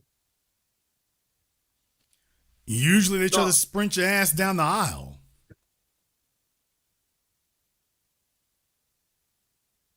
Usually they try to sprint your ass down the aisle. So when they start hearing them bells ringing from them trains, they usually try to sprint you down the aisle, and they catch you and you're vulnerable, and they want to rush you into a decision. And next thing you know, you woke up one day and you're married, and it's a wonderful experience for about a year or two, and then the fangs start coming out when she's not actually getting what she wants. Because here's the real thing: if she was hanging out with Matthew Perry and ball players, I don't care how nice your $3,500 a month condo is. If she's been with dudes in mansions, is she a mansion chick? And if she is, she's expecting at some point you're going to get there, even if it buries you in debt. You got to figure it out. That's your problem. So, like I say, I hope it works out for him, but she's got a track record of seeing far better things, and she spent an extended period of time there, and she's very competitive herself. Does she strike you as a submissive female? No, not at all. No. Then what the hell I'm just saying, is a female who can, diminish herself and submit to a man. It's like, okay, well, he ain't doing what them ball players were doing, but I got to play my feminine role. Unless that's who she is, how? Because that's what she's going to have to do now. And you saying that ain't even who she is. I'm like, okay. No, the husband's naive. I see how he gets. He's not a push around, but I don't think he knows the game at all. Like, his instincts are just being turned off. Does he go to church? I don't know. Okay. Little religious fellas, you got to watch out for them. When you talk about naive. Yeah, like I say, has he ever dated somebody like her before? I don't know. I know her a lot more than I know him. Yeah, because like I say, if he was around with cheerleaders and stuff, that's not a very good sign either. So, yeah, he's along for the ride now, man. He's along for the... Like, how old is he? They're around the same age. They're like, if I'm 38, they're like 38, 39. Okay. I don't know if she thinks his income is going to skyrocket or whatever the case may be. So it's all right. Watch out for the math on that. But yeah, she's been some places. She's seen some things. She's touring fellas through the places that she's been. What does that tell you? She liked it. She taking you back where Matthew Perry was. She likes it. She liked that. Is she ready to give it up? Oh boy. I'll let you have the last word. No, I just had to tell you that story really quick while I'm driving. I was like, man, I just couldn't believe he said nothing about her posting all this stuff about Matthew Perry and her Instagram stories. And then she was telling me stuff. I was like, man, that's crazy. No, That's just- either he didn't look or he doesn't know. Either he didn't look or he doesn't know. And that's what I mean by fellas are willfully ignorant. She's probably the most fly thing he had. She probably got kind of that LA glamour to her, and he's not really used to that. You know, or she made it very easy, which is what females do when they're looking to suck you in. She makes it very easy, and next thing, they know how to act like they got some sense. They know what you actually want, but she's like, yeah, but you're not deserving of it. So females act like sensibly with the guy they think is supposed to have it. But if she doesn't think you're supposed to have it, it's not that she doesn't know how to act. She's like, yeah, well, yeah, I'm not doing that for you. You're not worth that. There's another fella who is. He plays for the Rockets. Okay. But you're not worth it. So, yeah, I mean, she laid it on thick and it got him down the aisle because she was probably feeling insecure about something. And there he is. And he doesn't quite understand that you're the consolation prize. And I'm just wondering about her social media. We'll see if she got connections and contacts. We'll see. But yeah, fellas, check the social media. Check where they've been. Don't deceive yourself into thinking that doesn't matter. If she posted that, it resonates with her. She values it. And you're not going to get away from that. You're not going to brainwash her into not wanting it. Just know what the price really is and then find out for yourself if you want to pay that. But don't tell yourself that it means nothing. Yes, it does. That's where she's been. That's what resonates with her. She liked it. Especially if she's touring you back where she was. Okay. Yeah, she wants to be there. Thank you very much for giving us a call tonight. Hell of a spot to be in. He done gone off and married her. Okay, what? She been with a bunch of NBA players. My dudes who live in the major NBA cities. Y'all know that? My fellas who live in the major NBA cities, you know damn well it's a chick she been with a Knicks player. Write her off. No. Chicago, she been with a Bulls player. No. Forget about it. No commitment for you. She been with a Miami Heat players. Oh, no. All she tell you she used to date. We done. That's it. Nothing serious for you. I used to date a Seahawks player. Okay, well, all right. Well, it's your turn to date me, I guess. But my fella, y'all know that. For the fellas from major NBA cities, major NFL cities, you know damn well as soon as a chick tell you she used to date a athlete, oh, that's a wrap. That's a wrap. That's it. Yeah, pros or college, either or. But definitely, she was a pro player. No. Now she looking for a bailout. Now that Scottie Pippen and Dennis Rodman done finally let that G-string go. She gave her best fresh years to Dennis Rodman and Scottie Pippen. Now she's circled back. Because Dennis ain't returned the phone calls and Scottie ain't got the bag no more. So now she's circling back around to call you. And, oh, you was always cute. I was cute back then too.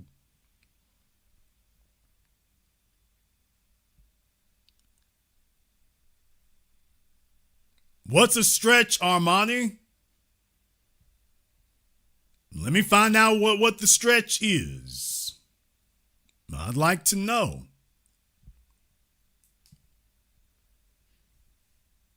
Let me explain for you here, fellas. I'm not fooling with you here. Being willfully ignorant is a hell of a thing.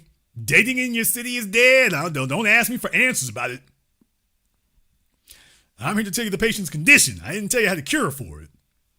But by the way, every city in America now, dating is dead, but Isaiah Factor will not be honest because they won't ask the simple deal breaker questions that I'm asking here, which will actually truly illuminate it for you. You give me just a couple of minutes and I'll show you why it ain't gonna work. You can't have cities with billion-dollar developments that the average female can end up butt naked pressed up against the window panes in. What? Jason, you're going a little bit too far. I got to be brutally honest with you. Fellas, I'm just saying, your chick has been booty naked, oiled down, pressed up against the pane glass windows on the 68th floor overlooking Central Park. And you think that when she got let out of that Uber, that she's ready to retreat to what you talking about? She's had concierge service. I mean, she was living that damn life for a weekend. Forbid that he keeps her around for a week or two or longer. That's it. She is runt. Not ruined, runt. And now here she is with you. You popped up in her Instagram DMs, and after all these weeks or months or years of the fellas she really wanted not responding, it's like, okay, well, hell, let me respond to you. Let me talk to you.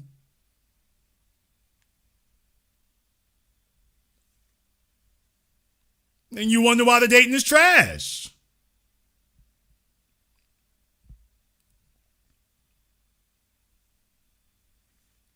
The dirty little secret that the females will not discuss with you fellas right here, and none of your other YouTubers will talk about here either, because they don't know for the most part, is, by the way, Diddy, man, the freak off is a common thing. There are about 10 freak offs happening in America right now as we speak.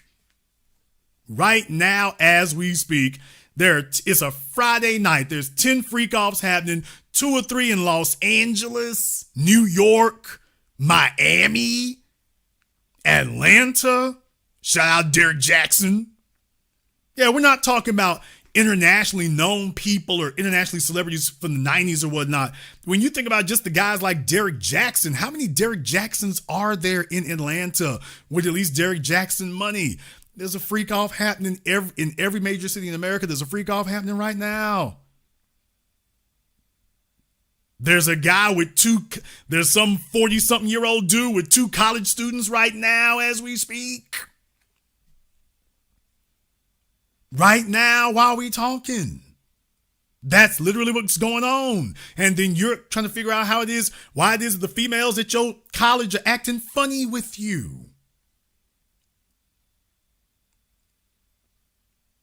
You trying to figure out why it is the nurses at your job acting funny with you. You trying to figure out why the teachers at your job acting funny with you. You're the bus driver working down there at the MTA trying to figure out why the female bus drivers is acting so sedity and stuck up. And not a clue. Fellas, have you asked yourself why it is the females keep demanding to go back to these nightclubs? Have you figured that out? And another thing. What? The females would be able to meet something sensible there, but there's a real problem with it. Some of the suggestions that I give to females of places to be, what I've realized is that a lot of y'all have already been there and done ruined your damn rep. Is the real problem. A lot of you have already been there and ruined your damn rep. But to the fellas listening, fellas, your experience, I've been telling you this now for a decade. Your experience is radically different from the females, the things that you've seen. Ain't no females flying around to have a freak off for you. You are not gonna, the average male college student does not get a chick who is loaded with money, look like Halle Berry from 1999. That's not happening. She talking about, hey, come with me down here to the International Hotel, the Intercontinental. That's not happening for you. But that is happening for your female college students. That is happening for them. That's what's going on for them. They're getting that. Just not you. Okay, I got Darnell here on Zoom. Darnell, unmute yourself. He's calling me. This is the fellow who called me before there from out there in the woods in Arizona or whatever it was. Looks like he edged the beard up, though. Okay, what did he say? He got some wall clippers and said, we're going to edge it up. Yes, sir. Okay. Edge it up a little bit. All right, brother, what's on your mind? No, I just been listening for the past the past hour and a half, I'd say. Well, as you know, I live in city number 9 on your list. To be honest with you, I mean, I can't disagree with you, man. And for those that are listening that doubt what you're saying, what I would tell them is, just do Lyft driving. If you live in one of those major cities, one of those top 10 cities on your list, do a little bit of Lyft driving and just listen. Don't even talk. Just listen. A lot of times, a lot of these women in these major cities, they love talking. In fact, when you do Lyft or Uber driving, it's almost like you become in some cases, you even become a therapist. It's crazy. Oh, I mean, if you do it at night, especially in the wee hours of the morning, you do it at night, you do it in the club scene or whatever. I'm just saying, look, we all know what the old folks used to tell us: ain't nothing going out at night but trouble. So if a young chick with a tight dress is catching an Uber at 1 a.m, okay, and you're dropping her off in a business district or a high-rise district, you know what it is. What it is. Come on now, that doesn't make any sense. If he lives there, why is he not coming to come get hers? Now let me go ahead and roll her in so she can be rolled out. And their whole business is built on that. Their entire business is built on it. It's not even just that. It's I remember thinking to myself, we got a place called Talking Stick Resort. It's a casino. They got a bunch of nightclubs in there. They're all pros. I hate to say it, but you don't call them pros because they'll get offended, but basically that's what they are. Pros. At first, these are attractive. They're very attractive women. I thought, oh man, this is the spot to go. I'm like, man, I need to come here on my day off or something, But then I come to find that, as I was, picking some of them up, and, again, as a driver, that's when I found out, that they're all pros. They're all, with some guy they don't even know, just met him in the casino. Usually, typically a big spender. He might have hit a jackpot, and there's no shame in their game. None whatsoever, and I don't say that to be, to be hating on women or nothing. But, when you got to compete, it's like, to me. Well, brother, here's the issue here. What do you, fellas, what do y'all think they're learning when they tell you they're going out to Vegas, when they're going out to Miami?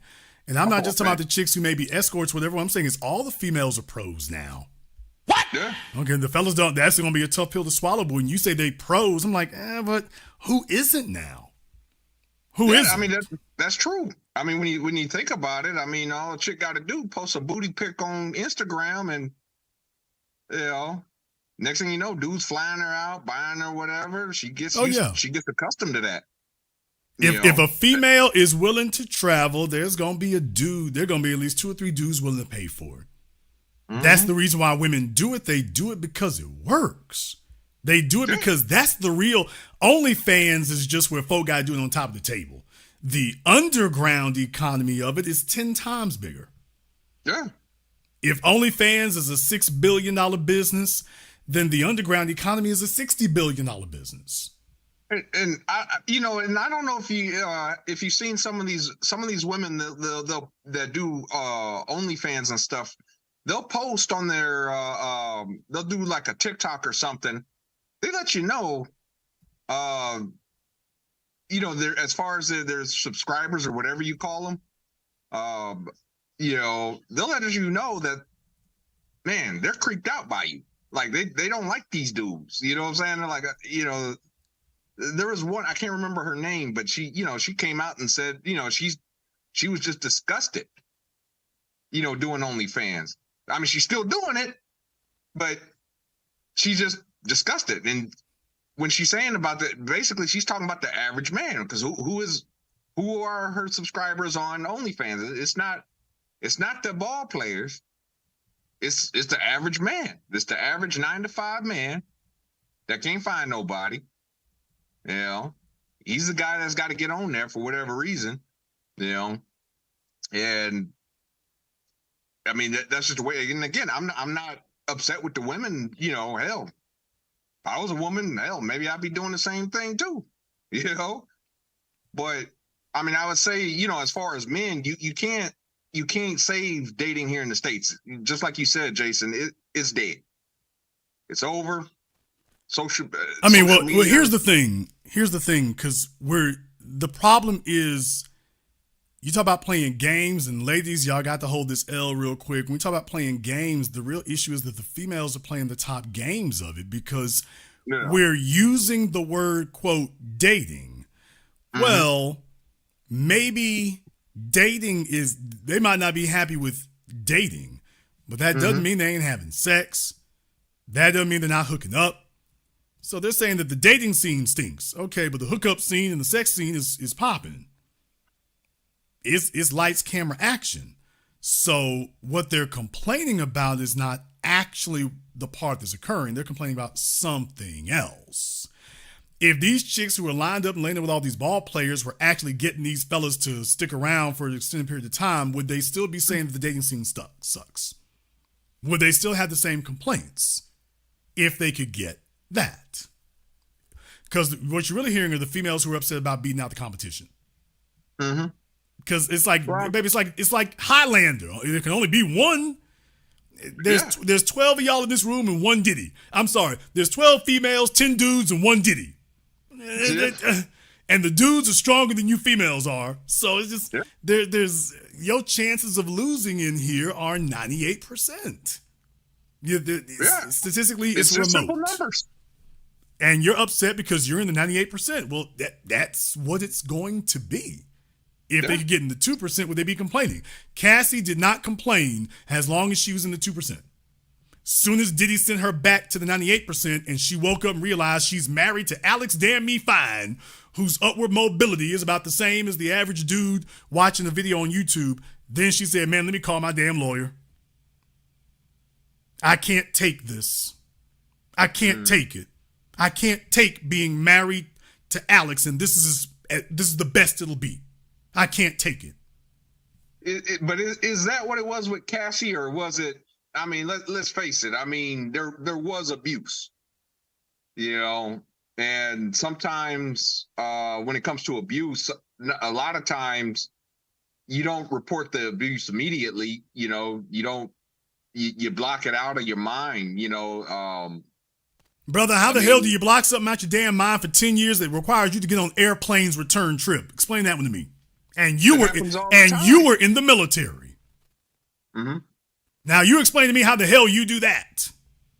Well, veterans do it all the time. You know, veterans have a contract, sir. Correct. So, in other words, you know what will happen if you are AWOL. Ain't no AWOL requirement on Damn Me Cassie. She was out in Los Angeles. This man, he lives in New York. Mm-hmm. Brother, you have to fight to be with Diddy. That's not something. Come on now, let's stop talking like we children here. You got to fight to get that. And and the other thing is, by the way, if she was so damn me okay, why the hell did she pop up 5-6 damn years later? Now that's not abused behavior. It isn't. Well, Jason, again, I gotta disagree. As a veteran myself, and to be honest with you, I'm a recovering alcoholic. I went through the VA's Dom Sud program. In there we had two women that were there. One of them, she was also an alcoholic. Now, this woman was in the Navy back in the 80s. She didn't really talk about her whatever trauma she went through in the military. She, when I asked her, when she would talk about, she tried to be as vague as possible. But the thing was, I mean, you talk about 40 years later, the This woman went through something 40 years ago, and she's just now talking about it. Yeah, and that's different. That's one thing when you're a child or a teenager and you are in a household and you are physically incapable of leaving or stuck there. That's one thing. Cassie she was in the Navy. Okay. She wasn't a child. Well, I'm not sure what happened to her in that point, but what I do know is when you sign for the military, you also sign a contract. So in that way, yes, you are bound to the military. Cassie and the rest of the gals from Young Miami and all the rest, the freak off, they ain't bound to Diddy. Let's just call it what it is. They wanted it. They chose it. Everybody was cool with it, as Dave Chappelle said, until you didn't get your cut. As soon as Cassie woke up one morning and didn't get her cut, that was different. She was eyed with it. That was what they do with the damn freak off. That's what they do. And let's just be very clear. You can't be around Diddy if you a hoe. Don't throw no hands. What? So let's leave that. All the chicks around Diddy, all of them fighting folk, all of them throwing bottles, including Jennifer Lopez. All of them been in shootouts. Come on now. Come on, brother. A decade, they blown up cars and every damn thing else. Cassie, you was sitting right there. Yeah. Oh, there was guns and automatic rifle, and you sat there for a damn decade, baby. Okay, you want to try to give her a spot for that after 10 years. What about year one? How about month one? What happened there? No, she on the team. You found a fellow traveler. She about that life. Diddy don't want you around unless you are. He doesn't, you can't groom somebody for that. They come to you built for it or they don't, because the change will be too drastic. It'll be too dramatic. It'll be too much of a shock. When she met Diddy, she was what, 17, 18 when she met Diddy? I don't know how old she was then, but I do know that she was running around with Ryan Leslie, so she was in the industry. No, she was not new. She was with Ryan Leslie when she met Diddy. Diddy discovered her, or so I thought. Right, she was with Ryan Leslie, and Diddy was next in line. She was in the industry. She was around them industry cats. She didn't just wake up one morning and she was with Diddy. She was already in the system. Oh, yeah, so was J-Lo. Oh, yeah, so was Young Miami. Oh, yeah, so, yeah, you got... Oh, so do you see a damn pattern? Everybody's in it. He didn't choose unknown quantities. You in the business. You in the life. Aaliyah. Not trying to speak ill on her, but everybody know that one. Come on, but everybody know that one. Let's be honest with it. But Aaliyah was 13. No.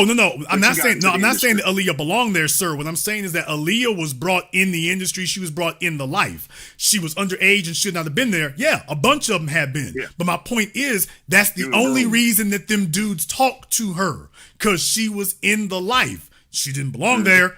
I'm not saying that she belonged there. I'm just saying that if you ain't in the life, if you're in the life, they don't give a damn how old you are or whatever. You got to be, but the deal is you have to be in the life. They don't want no squares. You can't be a square and roll with them. It'll be too shocking.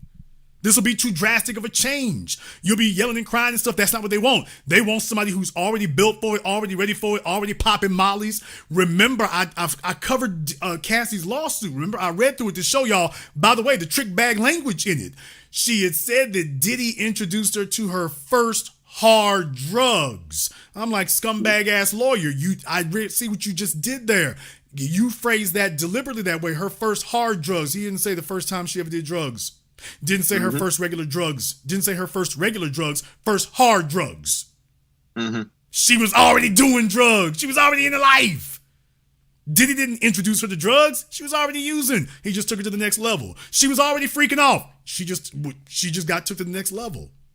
Then she woke up one day and Diddy was done with her. And she's like, oh, nigga, I'm done? No, nigga, you done. Oh, New York just gave me a law to circle back for you? Okay.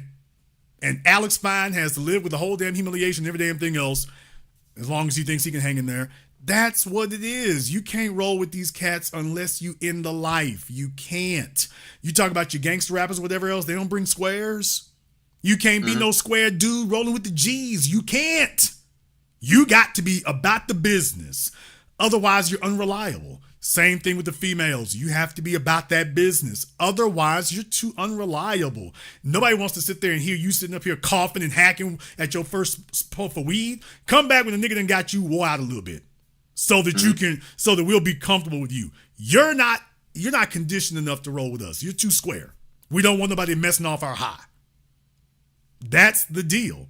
You can't go no other way. Let's just call it what it is. You just had a lawyer sit up here and tell you he's gotten 1,200 phone calls about Diddy. When he said, if you have been abused by Diddy, call me. He gets 1,200 phone calls. Brother, now come on, folks. At what point does this become damn me, Tom and Jerry and Looney Tunes? 1,200 people?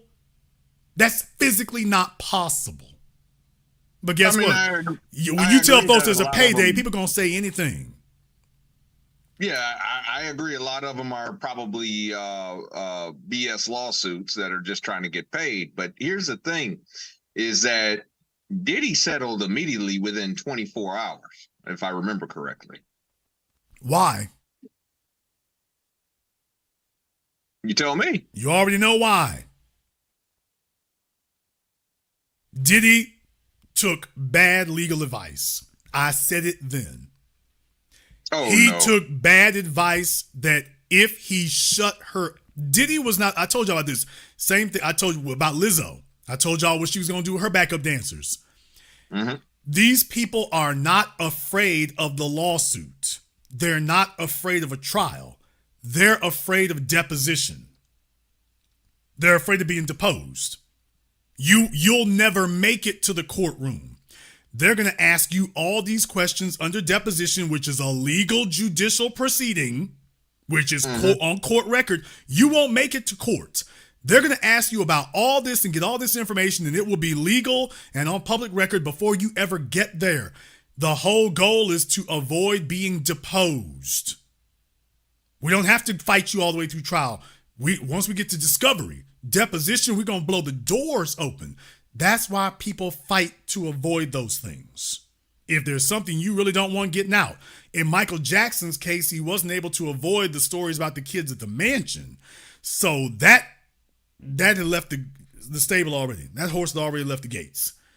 In Diddy's case, he's been afraid that people would give conclusive evidence that he a boy like them boys, that would mess up getting around with the females. I said it then.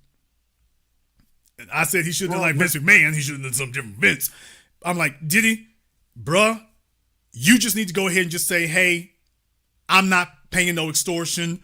We're going to beat her ass in court and let's get ready to rumble. And you do whatever you want to do. And you call whoever you want to call. But I'm not paying you. And if he had done that, yeah, there might be some unsavory things that come about, but what I'm saying is you've defanged her. She's not going to get no 20, 30 million if you fight this. You're trying to keep her quiet. And here's the real issue that she had. She knew her life was pretty much ruined at that point. You did that and she's already talking to the feds. There was the issue there. If he had fought that, we don't end up where we are today. If he fights that. So you don't believe that Diddy is guilty of any wrongdoing? Sir, what I'm saying is that when you got willing accomplices who are upset because they don't get their take anymore. Brother, Cassie's life was a meme. You know it. You're old enough for that. You remember she had one half of a hit. It wasn't even a hit. She had one half a damn hit. She's been a meme ever since. She couldn't sing. She is the definition of, she didn't have to sing. She was doing other stuff. She's the definition of a one-hit wonder. Half a hit wonder. You know full well. Then she talking about a tour here after she filed this lawsuit again. Diddy talking about going back on tour. Baby, tour for what? Tour where? Tour Starbucks? Where are you going? It's not to sing. We know it's not going to happen on your tour. It won't be singing. And when I'm saying, brother, you know that's what it is. The money doesn't run low. She's got some kids by a backup dancer who his finances ain't been straight like that. You know what you're looking at. You know what you see. You know what that is. And she blames Diddy. I wouldn't be here if it wasn't for you. You know what the real issue is. Take a look at every female who is upset with Diddy today. The white girl from Dandy Kane. And I'm not saying that what she said was inaccurate, but I am saying, by the way, let's just call it what it is. All of y'all who are upset with Diddy, it is because you didn't get the payoff you thought you were supposed to get. And all of y'all have been trying to get the amount of money you think you're entitled to ever since. Some of you are entitled to it. Some of you probably are not entitled to it because you knew what you were signing. But you made the assumption that Diddy was going to put the type of investment into you that was going to make you the next Biggie. That's going to make you the next Faith Evans. Then you woke up one day and realized he's not going to do that. And he's not. And you can't talk to somebody else who will. That this is the last stop. And for most of the females, and let's just say it like it is, most of them probably ended up naked up under Diddy. And they feel that because they cocked them legs open, that he owes them something for that. You owe me a career. That's what you promised. I never promised you a career. Well, you implied, female psychology. Okay, well, nigga, you owe me. I threw them legs open. You owe me a career, which means lifetime support. And I didn't get it. So as far as she's concerned, I'm screwing you because you screwed me. Let's just call it for what it is, man. That's all that is. Everybody got their turn on the freak off carousel. You were there in the 90s, brother. They loved it when they were there. They loved it when they were swinging. It's only when Diddy started voting people off the island, now he's evil. Now he's bad. But you knew all of this then. If it was objectionable, no, you're objecting because the ride is over. It's over. That's it. You're done. You're too old now. You've aged out. And your rep is out there. There won't be another Diddy. Now you're angry. Oh, was the feds are going after him basically about prostitutes, which is insane when you think about it, especially in New York where it's legal. But that's really the only thing it is about. No, prostitution is not legal in New York. Yes, sir, it is. It's been decriminalized. No, it's still not. Yes, sir. They got their survival sex. Now, it's not legal for the men. I'm sorry. It's not legal for the men. It's been legalized for the females, not for the men. It's really this crazy, insane, psychopathic thing. It really is. Brother, it's called brother's not an argument. Swedish. It's been decriminalized for them. But like I say, in Diddy's case here, the bottom line is he was giving out record deals. Folks are angry because it's 2 decades later and they didn't get the payoff they thought they were going to get. And now she's like, now they're like, well, let me go sue for it, even if I have to lie about it. Let me go get that because this nigga owed me this bag. Yeah, and there won't be another one. But he still didn't have to. I mean, he didn't have to settle. I mean, he could have fought her. He could have took her on in court. But then, too, you got to remember, this isn't like, the New York bringing charges against Diddy. This is the federal government. And for those of your listeners that don't know, when the feds get involved, do you know the feds got like a 99% close rate when it comes to cases? And there's no way that's legitimate when it's 99%, so you know it's already rigged. The feds have to get involved because it was interstate. So because he's being prosecuted under the Mann Act. So correct. It's the interstate aspect of it that they're going after. Otherwise, it wouldn't be a case. But you're missing the point of that the reason they have such a high success rate is they only bring cases up to trial that they know for a fact they're going to win. In other words, these are slam dunk cases. If it was thin, they would not be bringing charges. You know, I mean, that's the reason why they win 99% of their cases. Okay. If it was NYPD, if it was a New York city district attorney, then you could say, I might agree with you that, hey, it might be political, but there's definitely something here. Not only that, but I also discovered a video. I don't know if you recall, but the guy, he was a former Peace star that shot up a hotel at Trump's hotel back in 2018. Yeah, we talked about that guy there, and he's sketchy is a light word. He may be sketchy, but the problem is that when he talked to the FBI, basically everything Cassie said in 2022, 2023. He said this in 2018. He claimed he had relations with Cassie. It was forced. He claimed he was trafficked. Back in 2018, before all this. Well, I mean, they've been talking about that. Here's the thing: if they thought he was serious, they would have followed up on it. Especially now, I don't see anybody calling him for a star witness for anything. So you're going to have a lot of folks, because anybody could come up with that kind of statement at any time against any major celebrity. It's not like the rumors were just starting about it. Like I say, you're not doing freak offs for 20 damn years and folks don't know. There was a bunch of people who knew. Well, Jason, why is it we didn't hear anything? You didn't hear anything because you got to sign an NDA to say hello to Diddy. So Diddy doesn't talk to you unless it's going to be confidential. So that's been helping them.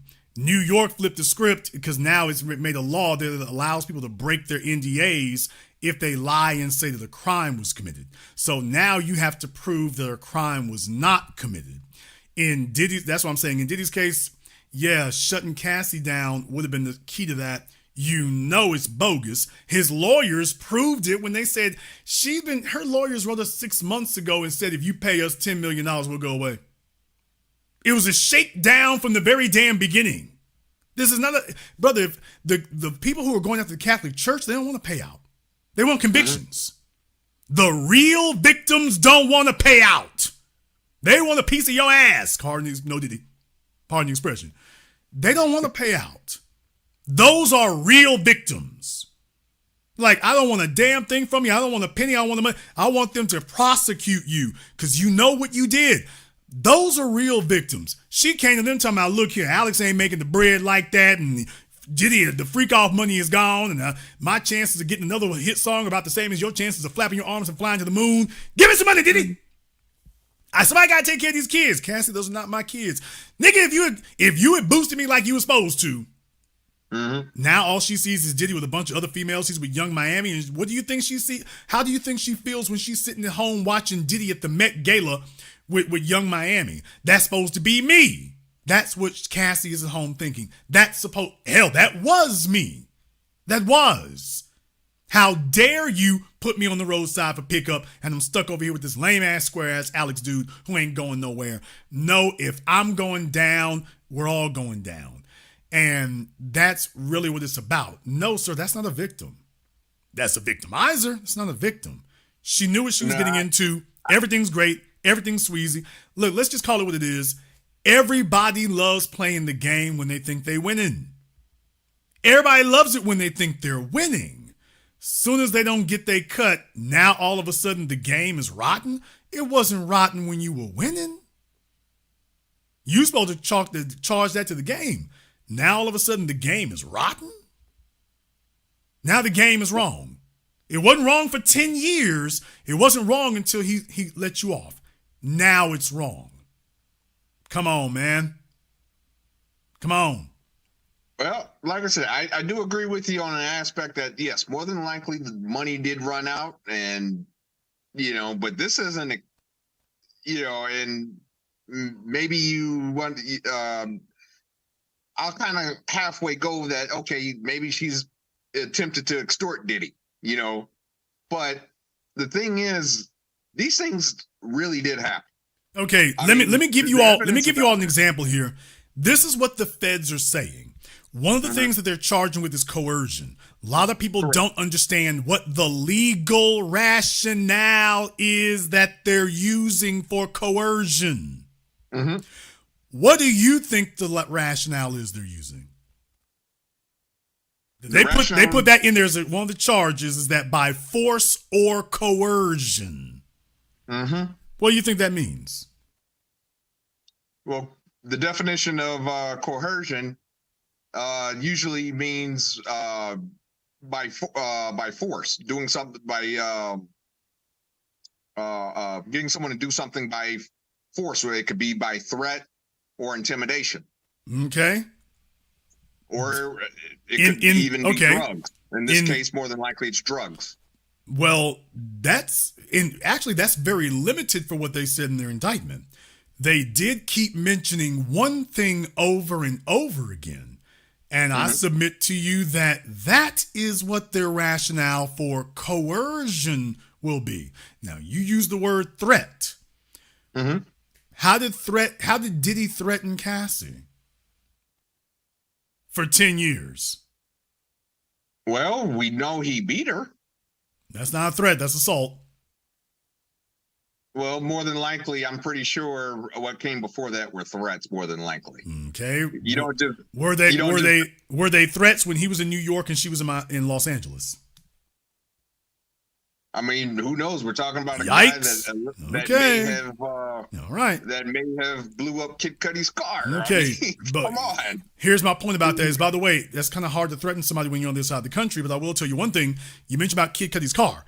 The reason why I asked you about coercion threats is because in their indictment, it specifically keeps mentioning about guns.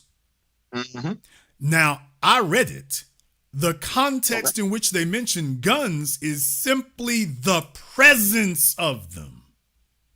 They keep talking about Diddy and his people. They had guns around, unmarked guns. They kept guns around. I'm like, so what you're going to say is that the coercion, the threat, was that Diddy has guns around. You felt threatened because he's a guy who has guns. That's literally what they're saying. As Do I you recall, they recovered firearms with serial Yes, numbers. that was meant. No. Okay, some of them had serial numbers, which, by the way, that shouldn't even be an issue because we're not supposed to be keeping track of guns. But however, that some of them were illegal. Some of them but that wasn't what they were. They weren't saying that she was threatened by any of them.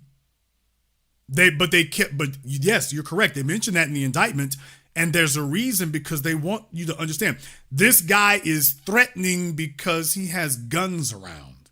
He makes a point of keeping weapons around. Oh, look, some of the weapons are illegal. Sir, do you understand as an ex-military person who lives in an out-of-the-way neighborhood, you can obviously see the Pandora's box that would open even for someone like you. How easy would it be for one of your patrons in your Uber to say that they were threatened by you? If we're now going to define it as he had a gun in his possession, I felt coerced to do whatever he said. Well, it was sitting under the table. It was present. Well, as far as Uber and Lyft, you're not legally supposed to have a firearm in the car. Believe me, I've asked. Right, but I'm talking about theoretically speaking, though, that opens a Pandora's box for Uber, Lyft, a chick you meet at Starbucks. Tell me, how do you protect yourself from that? How? The only way is you would have to put a recording system in your car. I mean, okay, but my point, though, is that in a situation where you did have a weapon, they're saying that everything they did, they were not consenting because you had a weapon available to you. Not one on your person, not one within reach. You had an AR-15 in your house, in the attic. She knows it's in your house in the attic. She had sex with you under coercion because she knows you have an AR-15 in the attic. I was scared. He's got an AR-15. That's literally the rationale that they are defining as coercion in that indictment. That's literally what they're saying. That's why they keep bringing up the guns over and over again, that the women were afraid because, well, they kept saying, well, he keeps guns around and people with guns around. So I did whatever he said because I felt threatened because there were so many guns around and available. That's what the prosecutors, the U.S. attorney, that's what they're saying. That is the threat that made the females, oh, we got to do whatever he says. That right there. Well, as I recall watching when the U.S. Attorney's Office did the interview, as I recall, they were talking about Diddy allegedly or some of his entourage allegedly were drugging the drinks. You know, once again, you would be solely relying on witness testimony for such a thing. It's impossible to do a toxicology test or anything like that unless you got text messages that are admitting to it. So all this drug and drinks and stuff, first of all, you have to prove that it's not consensual. That's the first thing.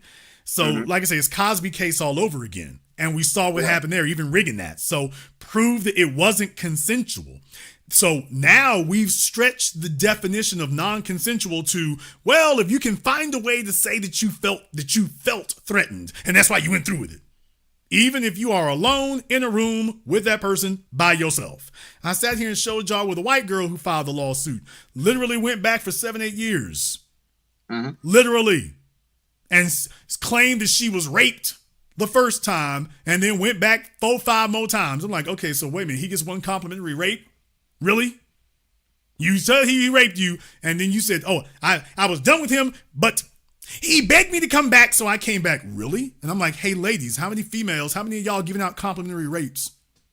Here, you get one free, no strings attached complimentary rape.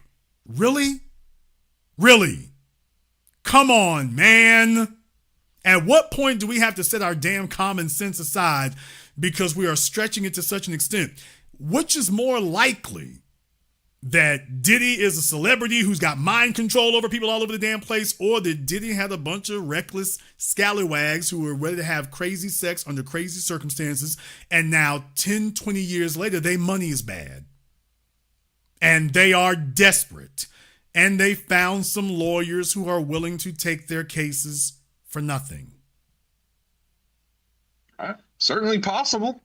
But again, like I said, there's just, again, the feds, they wouldn't just bring up a case because someone had guns around feeling threatened. I mean, you're saying the feds would not bring up a bogus case? Very rarely. Thank you, now, brother. Are you going to tell me that the United States government, the FBI, the United States government, the U.S. attorneys would never bring up a bogus ass case? Well, obviously, if you're talking about cases, i.e., the first prosecution under the Mann Act, obviously, yes, in the past they have done so, but again, with a 90, again, I'm just saying, there's a difference between a New York City district attorney and a federal prosecutor. There's a big difference. First of all, it's not city. I mean, they're U.S. attorneys, so they are federal. That's what I just said. There's a difference between city. Again, if it was a city attorney, I would believe your story. If it was a city attorney, district attorney saying, well, yeah, guns in the house, and so took that to threat. Yeah, they might be dumb enough to take that to court, but I don't think the federal government, or excuse me, a U.S. attorney, would take that case. I mean, like human trafficking cases, a lot of times these things, take years to develop. They usually do their homework. In this case here, like I say, if you take a look at what's happening there, the real thing is, you talk about the conviction rate. Remember, most of the time you plead out. There's the first thing that folks need to understand for a conviction rate. Well, most of the time they plead out is what happens. But even with all things being equal, the federal government targets people with prosecutions all the time. Linda Tripp, I think, after she broke the Monica Lewinsky story, I want to say she got audited by the IRS. Never had the problem the day before. Next thing you know, she gets an IRS audit. Come on, man. The feds target people all the time.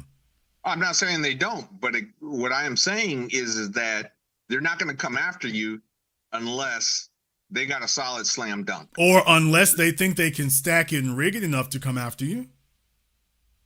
So you're saying the federal government is stacking a case against Diddy? Are you saying that they wouldn't? I don't believe they would. Because it's convenient? Convenient how? Eric Adams is getting indicted by the feds now. Same federal prosecutor. Coincidence? He's being indicted now after Diddy, though. So what Sir, for events that they claim happened back in 2017. Yeah. Come on. They just indicted him but they indicted him after Diddy. Again. Sir, but what do they know today that they didn't know back in 2017? Well, obviously I'm not a federal investigator, and I was not on the You don't case. have to be. They've already admitted it. Yeah, 2017. Well, what were you waiting around all this time for? Because he wasn't giving us grief about the illegal aliens in New York yet. Now he is. I don't think that had to do with it. I think there was some bribery involved, but which is, again, if you break the law. If you're Hunter Biden, it's okay. If you're Joe Biden, it's okay. If you're Bill Clinton, it's all right, sir. We don't have the Epstein files yet, sir. Hunter Biden was convicted. Convicted of what? I can't remember, but you can look it up. He has not been convicted of all the Ukrainian businessmen that he was taking money from. He hasn't been convicted of that. He was never charged with that. He was charged with I wonder illegal yes, you're right. And cocaine. He was charged with about firearms, not about all the millions of dollars from those Ukrainian businessmen. Oh, wait a minute, who's in charge of the Justice Department that's supposed to indict him? But if that's the case, then why not get him off the charges on the cocaine and the gun charge? Because your father was running for re-election, and that would have been hella blatant. Don't you think? He wasn't at first. He wasn't. No. Remember, the U.S. attorneys were ignoring it at first. It was only after Trump that they decided we better go ahead and do something. They were giving him a pass, sir. So no, that's something they actually went back for. They didn't come up with that from the beginning. They actually circled back around for that one. First, they said, no, we're not going to prosecute him. Then they did a 180 and said, okay, but only for the gun charges. What about the stuff that involves him and his father? Your father's the president of the United States. He's the guy he's the guy in charge of the U.S. attorneys. Okay, but what proof do you have that he committed a crime with Ukraine? His laptop. No one has disputed it because you can't. That's digital information. Those are his email messages. Those are his text messages. That's not for dispute. He's the one who said it. So why didn't they charge him? Who's in charge of the Justice Department, sir? It has nothing. Then, if that was the case, he wouldn't have been charged with the cocaine and the gun. Sir, I've already explained to you why that is. Those are the lesser serious charges. The one that actually could take down him and his father. None of them are touching. Felonies. Those are not just felonies. Those are international espionage situation there. Yeah, the ones that could take down the president. Amazingly enough, the Justice Department is concerned about a gun, not about the millions of dollars from the Ukrainian government. Not about that. Not about the Ukrainian business. You're not worried about that. You're worried about a gun. Obviously, sir. I mean, if you're going to dismiss that and say, oh, well, why? I'm sure there's a perfectly good reason that they're ignoring that. No, the good reason is he's the president of the United States, and that's the way, and he runs the Justice Department. That's the way that works. Okay, well, 2016, Trump, I believe, was accused of, what was it? 2016, the whole Russian scandal. And then the thing is, they investigated that and found there was nothing to it. Exactly. That was a rumor that was started by the Democrats. There was nothing to it. For Hunter, they did find that there is something to it, but you would need his father to sign off on prosecuting that, which would be impossible to do without the father taking himself down. That's not how it works. You don't need the president of the United States to sign off on the Justice Department. No, sir, you do not. Yes, you do, sir. Are you kidding me? Sir, who appoints the Attorney General? Who appoints the U.S. attorneys? This is basic civics. This is basic civics. You cannot become a United States attorney unless the president of the United States signs off on it. I explained this to you all before. The reason for that is because any U.S. attorney could take up a case against the president. So if you're going to give somebody that kind of power to start investigating you, he better be on the team. You can't be a U.S. attorney without it. When Trump got investigated, Jeff Sessions was the Attorney General of the United States. What did Jeff Sessions do? They go along. What did he do immediately? Very first thing. They go along with it. That's their job. No. Wrong. Sir, he recused himself. That was the first thing he did. He recused himself. Well, I'm not sure about that. What I do know is that Merrick Garland has not recused himself, nor is he investigating. And the bottom line is, this isn't up for debate. We know it's there. He knows it's there. I'm the president and I'm not investigating myself. And next thing you know, Biden wants to put Trump in jail because, if Trump becomes president, he's eligible now to finish this investigation. And he's got every reason to do it. Yeah, there's a lot of folks fighting for their lives and their freedom because if Trump goes forward with it, y'all might have been honoring that handshake before, but if Trump decides, it's my turn, this could go bad for your whole damn family. And that's the way that works. The federal government overlooks things all the time. The murder of Malcolm X, my God. They overlook and dismiss things all the time. They prosecute things they shouldn't be looking at all the time, and they overlook a hell of a whole lot more than that. So if you found yourself on the federal docket, it's either because you're a big problem or you're a big problem for somebody. Jeffrey Epstein was not a big problem for anybody till that girl got out and started talking. Now, next thing you know, he's dead. But none of the people who've been frequenting this island, Joe Biden has not let us see that damn diary yet. We haven't seen the list of people yet.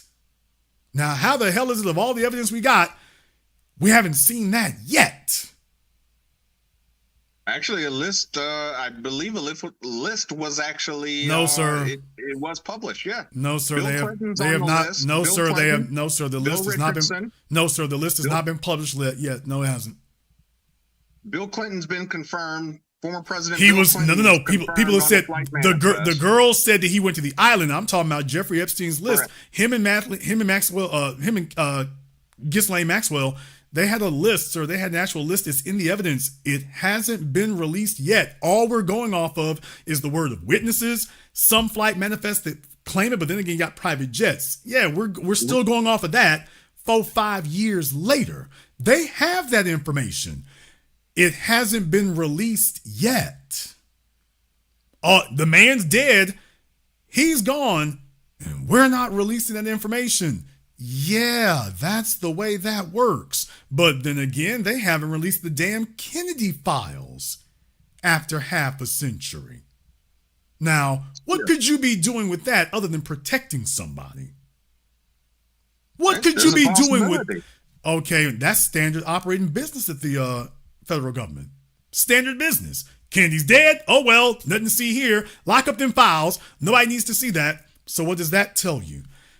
They're afraid of that one, not only because there are some people who are still alive, but also because if you release those files and it turns out that the FBI knew and the FBI was a part of it, now white society will have to concede what we've always said, that you have an entire corrupt organization in government that you can't put any faith in at all. At that point right there, you could see civil uprisings.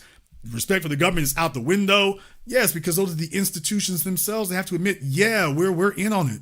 This is what we do. Yes, they have plenty of reasons for not going after people and going after others. Sean Diddy Combs is suspect number one? Really? Really? And what do you got? Well, he was having some crazy sex in some places. They're literally saying that that's a RICO. He was using his record label money to get a bunch of crazy sex. And that's the profit he was making. No, you're inconvenient for somebody. But see, that's the problem with RICO. RICO is actually, when you look up RICO, it's actually very vague. I mean, it's meant to be. It was designed to be vague because it needed to deal with people who were smarter than the government was and smarter than the law was. So yes, and what I'm saying is, and that's a weapon that is now open for abuse. And I think it's been that way. Rudy Giuliani was the first one to take advantage of it when he took down the mob in New York. Rudy certainly used it judiciously. He used it judiciously in his place because that's what RICO was for. Then you wake up one day and here's Fannie the Mammy Willis, and we putting rappers for RICO cases. Are you serious? Young Thug is John Gotti, is the Cosa Nostra. This is madness. This is a joke. However, what I'm saying is that as men and as people, we don't do ourselves any favors defending obvious bogus stuff. If Diddy is guilty of something, you can get, if the charge is going to be assault, get him for that. If the charge is going to be running drugs, get him for that. I saw what that indictment said. he's running a criminal enterprise for sexual gratification. Now, who ever heard of a criminal enterprise whose profit is sexual gratification, not money? That's literally what that indictment says. That, oh, he's doing it for money? It says literally for sexual gratification. So we're criminalizing that? Sir, that opens a door to all of us, and I'm not gonna sit up here and support that. I'm not. N-O-T. No way in the hell you're gonna throw that one open. Because you know where this goes. All the black fellas will be getting rounded up, and all the white dudes, unless you piss somebody off, are gonna get to skate. Well, that's an interesting way of looking at it, but based on that, what's to stop them? Thank you very much for giving us a call. You don't have to like that, but based on that, what's to stop them? You tell me who in here could fight your way out of that. If somebody sits up here and says that she was threatened because you own a gun. I was only having sex with him because he owns a gun. I got in the Uber and went back to his place because he owns a gun. Did he show it to you, threaten you with it? No, but I know he owns one and I seen it, so I did whatever he said after that because he owns a gun. Fellas, the Mann Act was created specifically to go after black men. You think it's been dangerous for that interracial sexual fetish before now?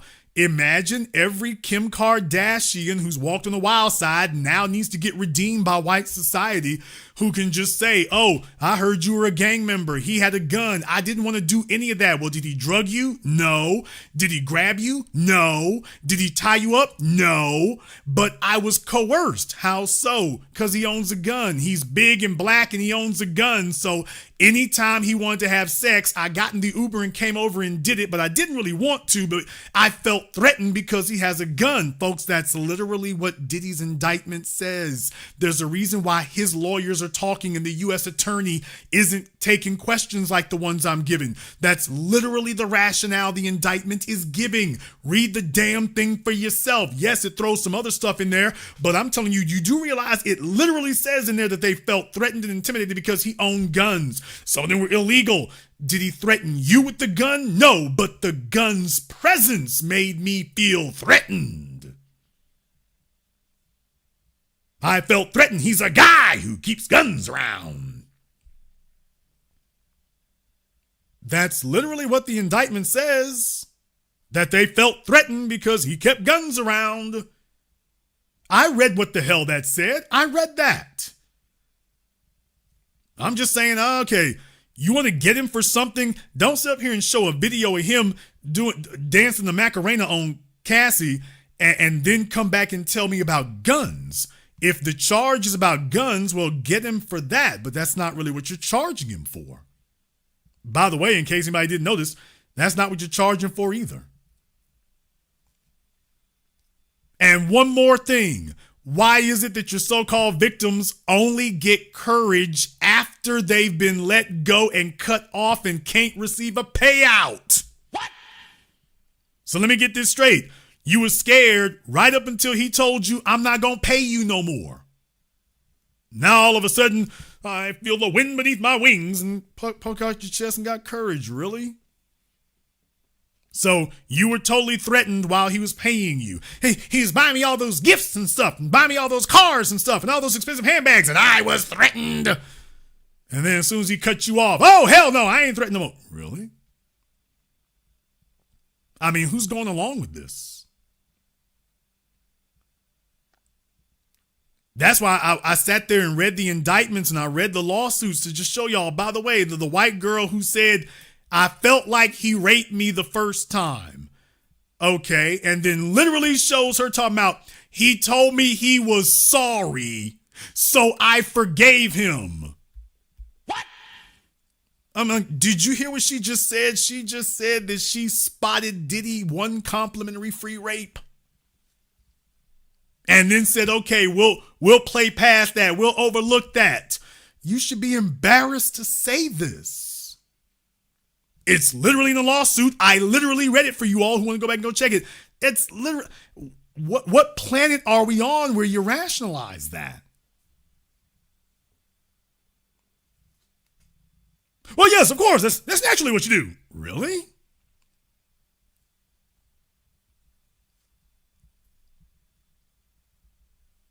And then the other 3 times?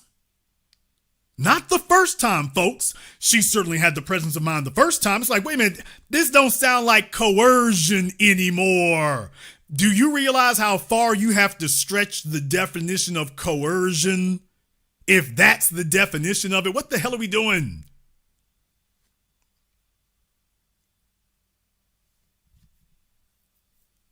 You got enough money. They having crazy wild sex with you for a decade. As soon as you cut them off, now, oh, I was abused. Now? So you weren't abused when you were in the Bentley. I was intimidated. Folks, listen to me. So she was intimidated every time she got in that Bentley. She was intimidated every time he bought her a handbag. He was intimidated every time she went to a show. She was intimidated every time he made the album. She was intimidated every time she went to Cancun. She was intimidated every time she went to Turks and Caicos. Y'all don't understand. Every time you saw her smiling on Instagram while she was in stark raving terror.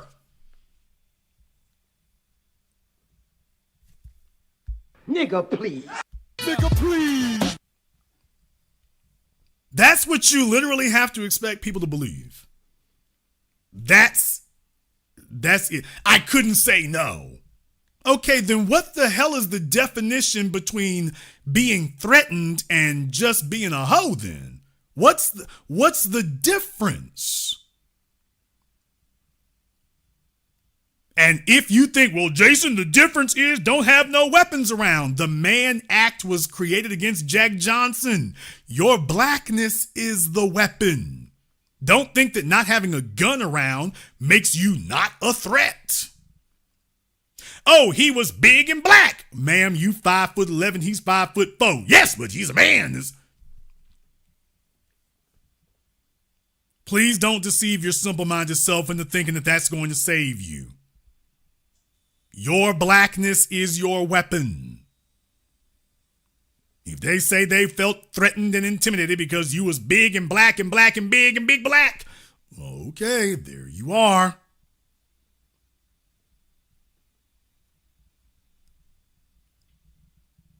I'm a firm believer in that. I'm like, okay, if you got a legitimate case there, you want to say something like that, go after him for something there. Don't sit up here and tell me about we're going to prosecute him because he's having too much sex.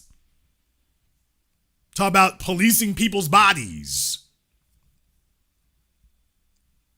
Criminalizing black men's sexuality. You having too much sex with too many women. You doing the damn most. He got a whole video library and he's got DVDs and it's insane with it. It's insane.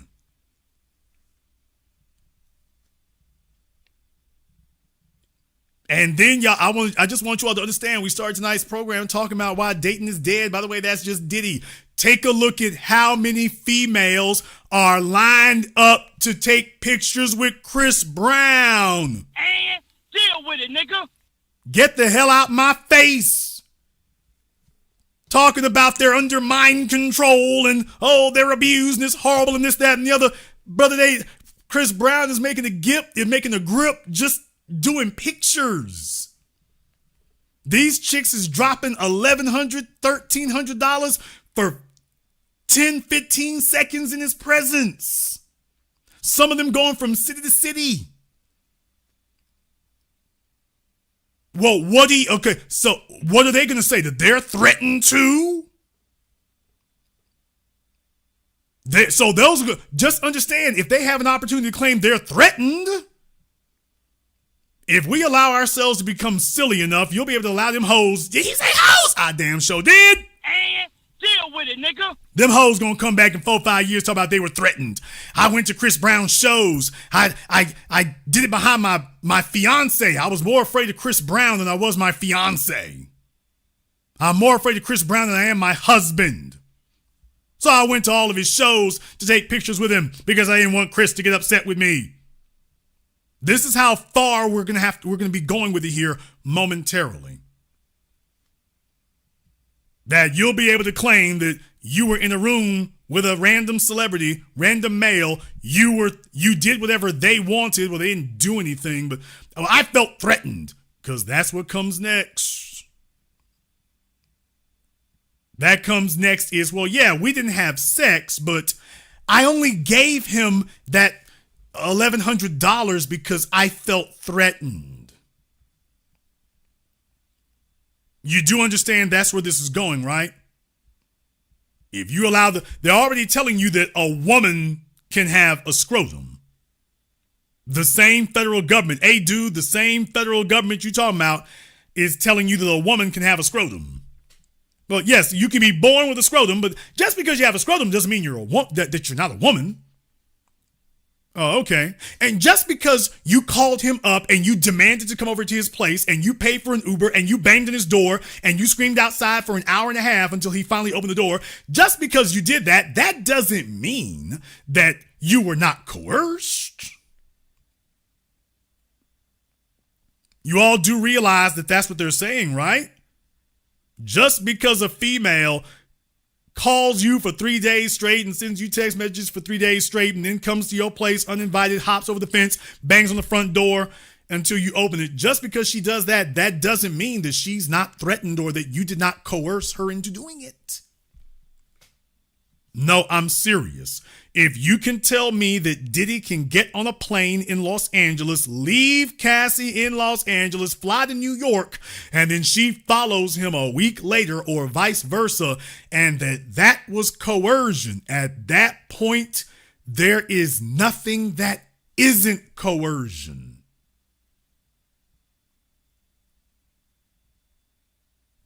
Stop playing yourself and stop deluding yourself. At that point, there is nothing that isn't.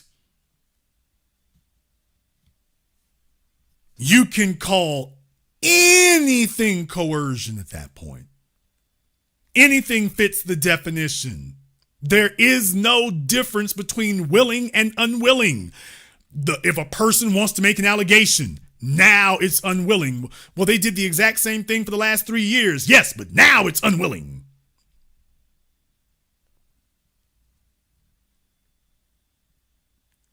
In the chat room, Angelic, this is what I mean is that in the Diddy case, you have a bunch of people out there who are woefully uninformed. They don't know anything. They're just saying stuff. Diddy was neither accused nor indicted of anything with a minor. Folks ain't even reading the indictment. They're just going over their gossip and spreading around disinformation and gossip. Nobody's actually read what the hell the damn thing said. For those of us who did, that's why we're just like, hey, wait a minute, this looks like some funny business. He wasn't indicted nor accused of anything underage. His lawyers immediately went on TV and started doing interviews. The U.S. attorney ain't doing it. His lawyers went to clean it up and said, no, he is not being accused of anything with any minors. There are no minors involved. This is not an R. Kelly case. Folk talking about R. Kelly, there's no similarity except the Mann Act. There's no minors involved here. It's all consenting adults who are trying to claim that it's not consenting. No minors, yet you got uninformed people talking about there is. Okay, the U.S. attorneys are looking into it. They've been looking into it for years. They haven't found a minor that they could rely on yet. If they found a minor, why is it they ain't bringing them out now?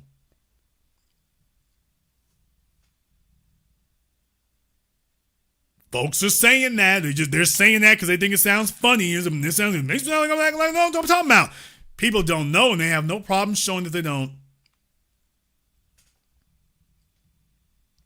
And in the feds, really the only victim that we know for certain is Cassie. If you want to use the word victim, the only accuser is Cassie. They haven't even made it clear that there's more than one. There's only one that is clear that they're referring to. It's not clear they're referring to any others. Okay.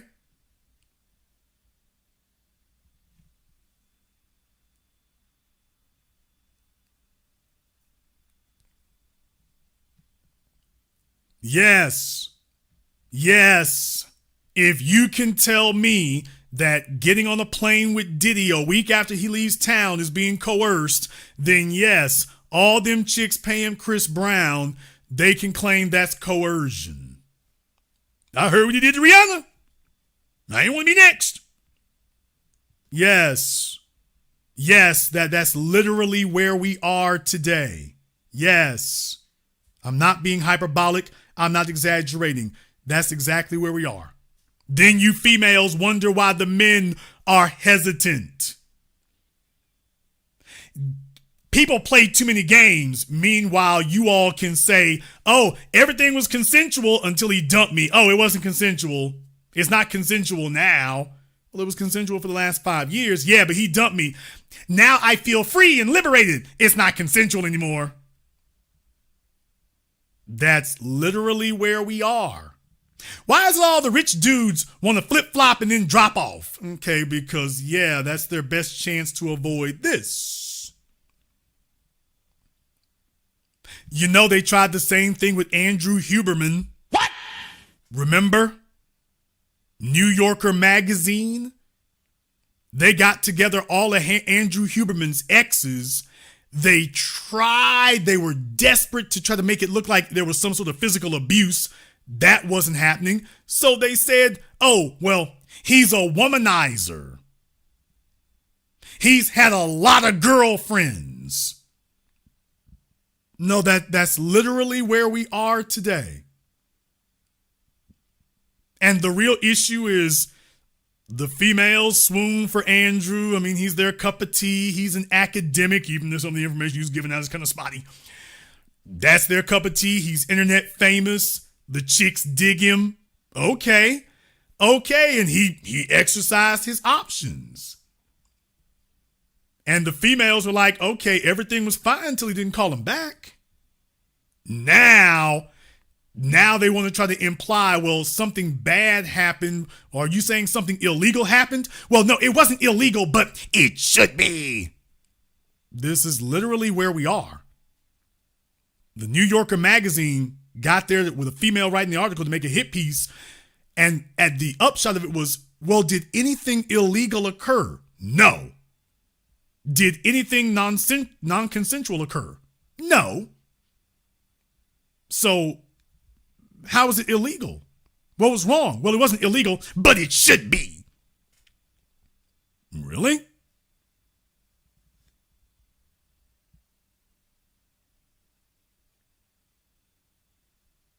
This is where we are. We're not on our way. We're here now. If you're a fellow who has too many sexual options, there will be one dirty, low down, screwed up gutter rat.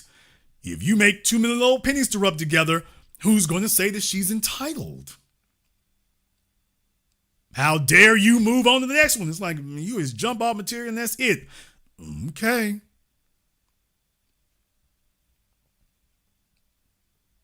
I just want folks to understand this is a save our hoes agenda. Fellas, you won't get that. The fellas are not going to get that. So to the women, if you want to know why dating is dead, by the way, there's another reason. There's another reason.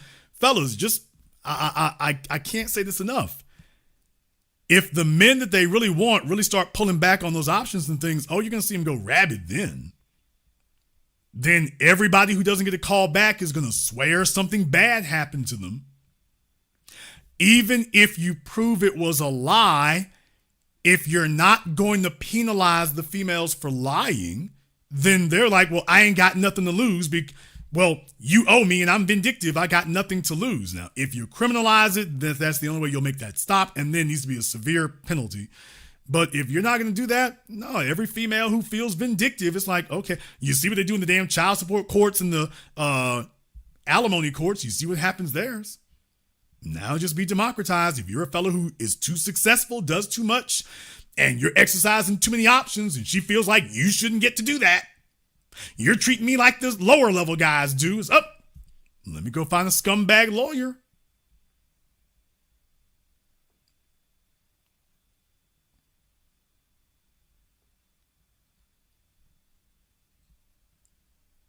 A lot of the fellas sit up there and tell themselves, oh, well, that wouldn't be possible. I'm like, dude, are you kidding me? You better go down to child support court. It's a bunch of fellas in there. They're not celebrities. They're not celebrities, and look what they're dealing with.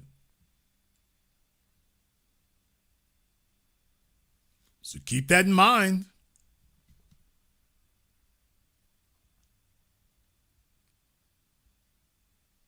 Oh, no, they're going to try it.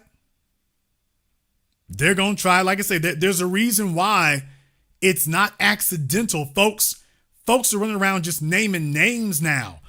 Nobody was saying anything or word about any of these people before 7 days ago. Nobody had anything bad to say about Jay-Z except me. What? Oh, me and Dame Dash. But it wasn't on no females. Nobody was accusing Jay-Z of a damn thing where females were concerned. Not till Diddy got indicted. Now all of a sudden lawyers have shown up and they realize the Diddy well is running dry. There is too many people jumping up. All of y'all ain't gonna get paid. The Diddy well is running dry. So what they're really doing is fishing to see if there's evidence to go after somebody else. Hey, do you have anything on Jay-Z? And by the way, folks, that's not going to go where you think it is in that regard, but there are people saying, hey, ain't there pictures of Jay-Z with Aaliyah? How old was she? How old was Foxy Brown when she got put on? You're starting to hear that rumble get started. Now you're starting to hear that. Now they're going down the list. Anybody and everybody who showed up at one of Diddy's white parties, or any party for that matter, and I'm just letting you know right now, they're going down the list. You're hearing them talk about, you're hearing them talk about the celebrities. Hell, you heard them say Denzel Washington. What? Oh, you name it. We've gone way past Aaron Hall. Now you're hearing folks trotting out any name you can think of. Not just the usual suspects, not the guys in the singing or the R&B world, not just Usher. They name him like Denzel Washington, Jay-Z. Is there anybody else around there? Yeah, because the Diddy bucket is getting dry. Too many folk are trying to drink from it. Y'all done dried it up. Now they're looking to see, is there another payday somewhere? Mark my words. Somebody gonna jump up. Mark my words.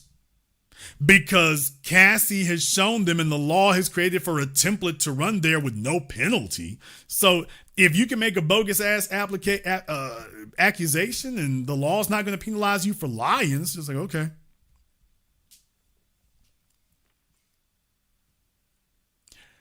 No, don't think Leo is safe. It depends.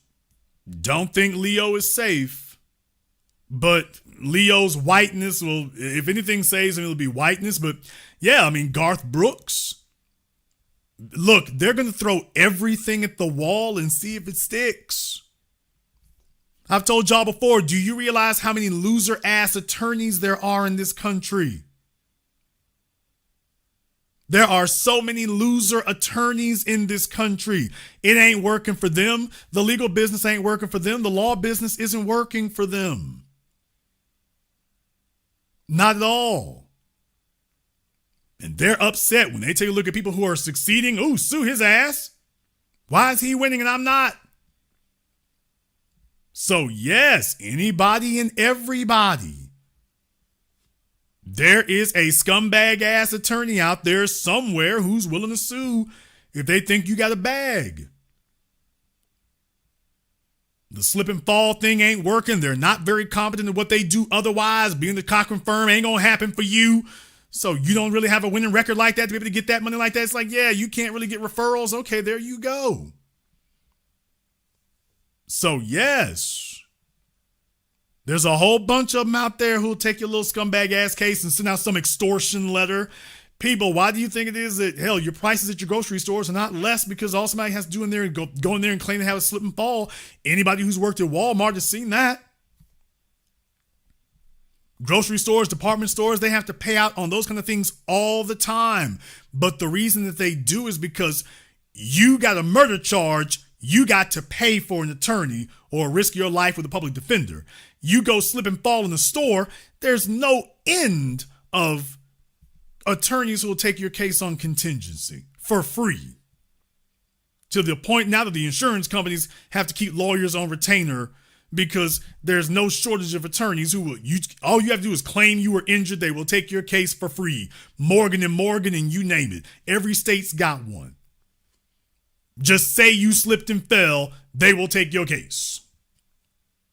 No questions asked. Oh, that's not going so great. Okay, let's go see if we can get something else. Next thing you know, they start sending out these letters. Hey, Denzel, remember that little starlet that you rubbed on the ass back when you was in that movie Ricochet? Damn! Yeah, well, she says it was non-consensual now. So, if you pay us $5 million, we'll go ahead and sweep this under the rug. Remember, the attorney's going to get 25% or a third. Hey, Denzel, we about to go public with this suit here, but you throw us $5 million, we'll go ahead and sweep that on back.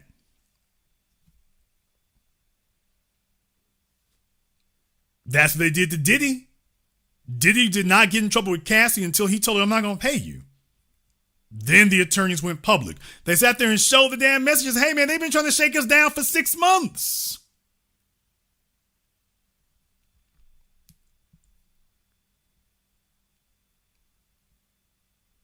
Six months. Think about that for a few moments. That's not a game. So to any fella here who's thinking to himself, well, that's where a lot of fellas get messed up as they tell themselves, well, you know, Diddy over there, if Diddy would just get his life together right there, that's the real problem right there. Everything else going fine. Diddy just ain't going to do right. I'm doing okay. If Diddy would just go ahead and get himself together, it would work out a whole lot better if Diddy would do that. So, okay. All right. Some people don't think about this stuff, but okay. Okay.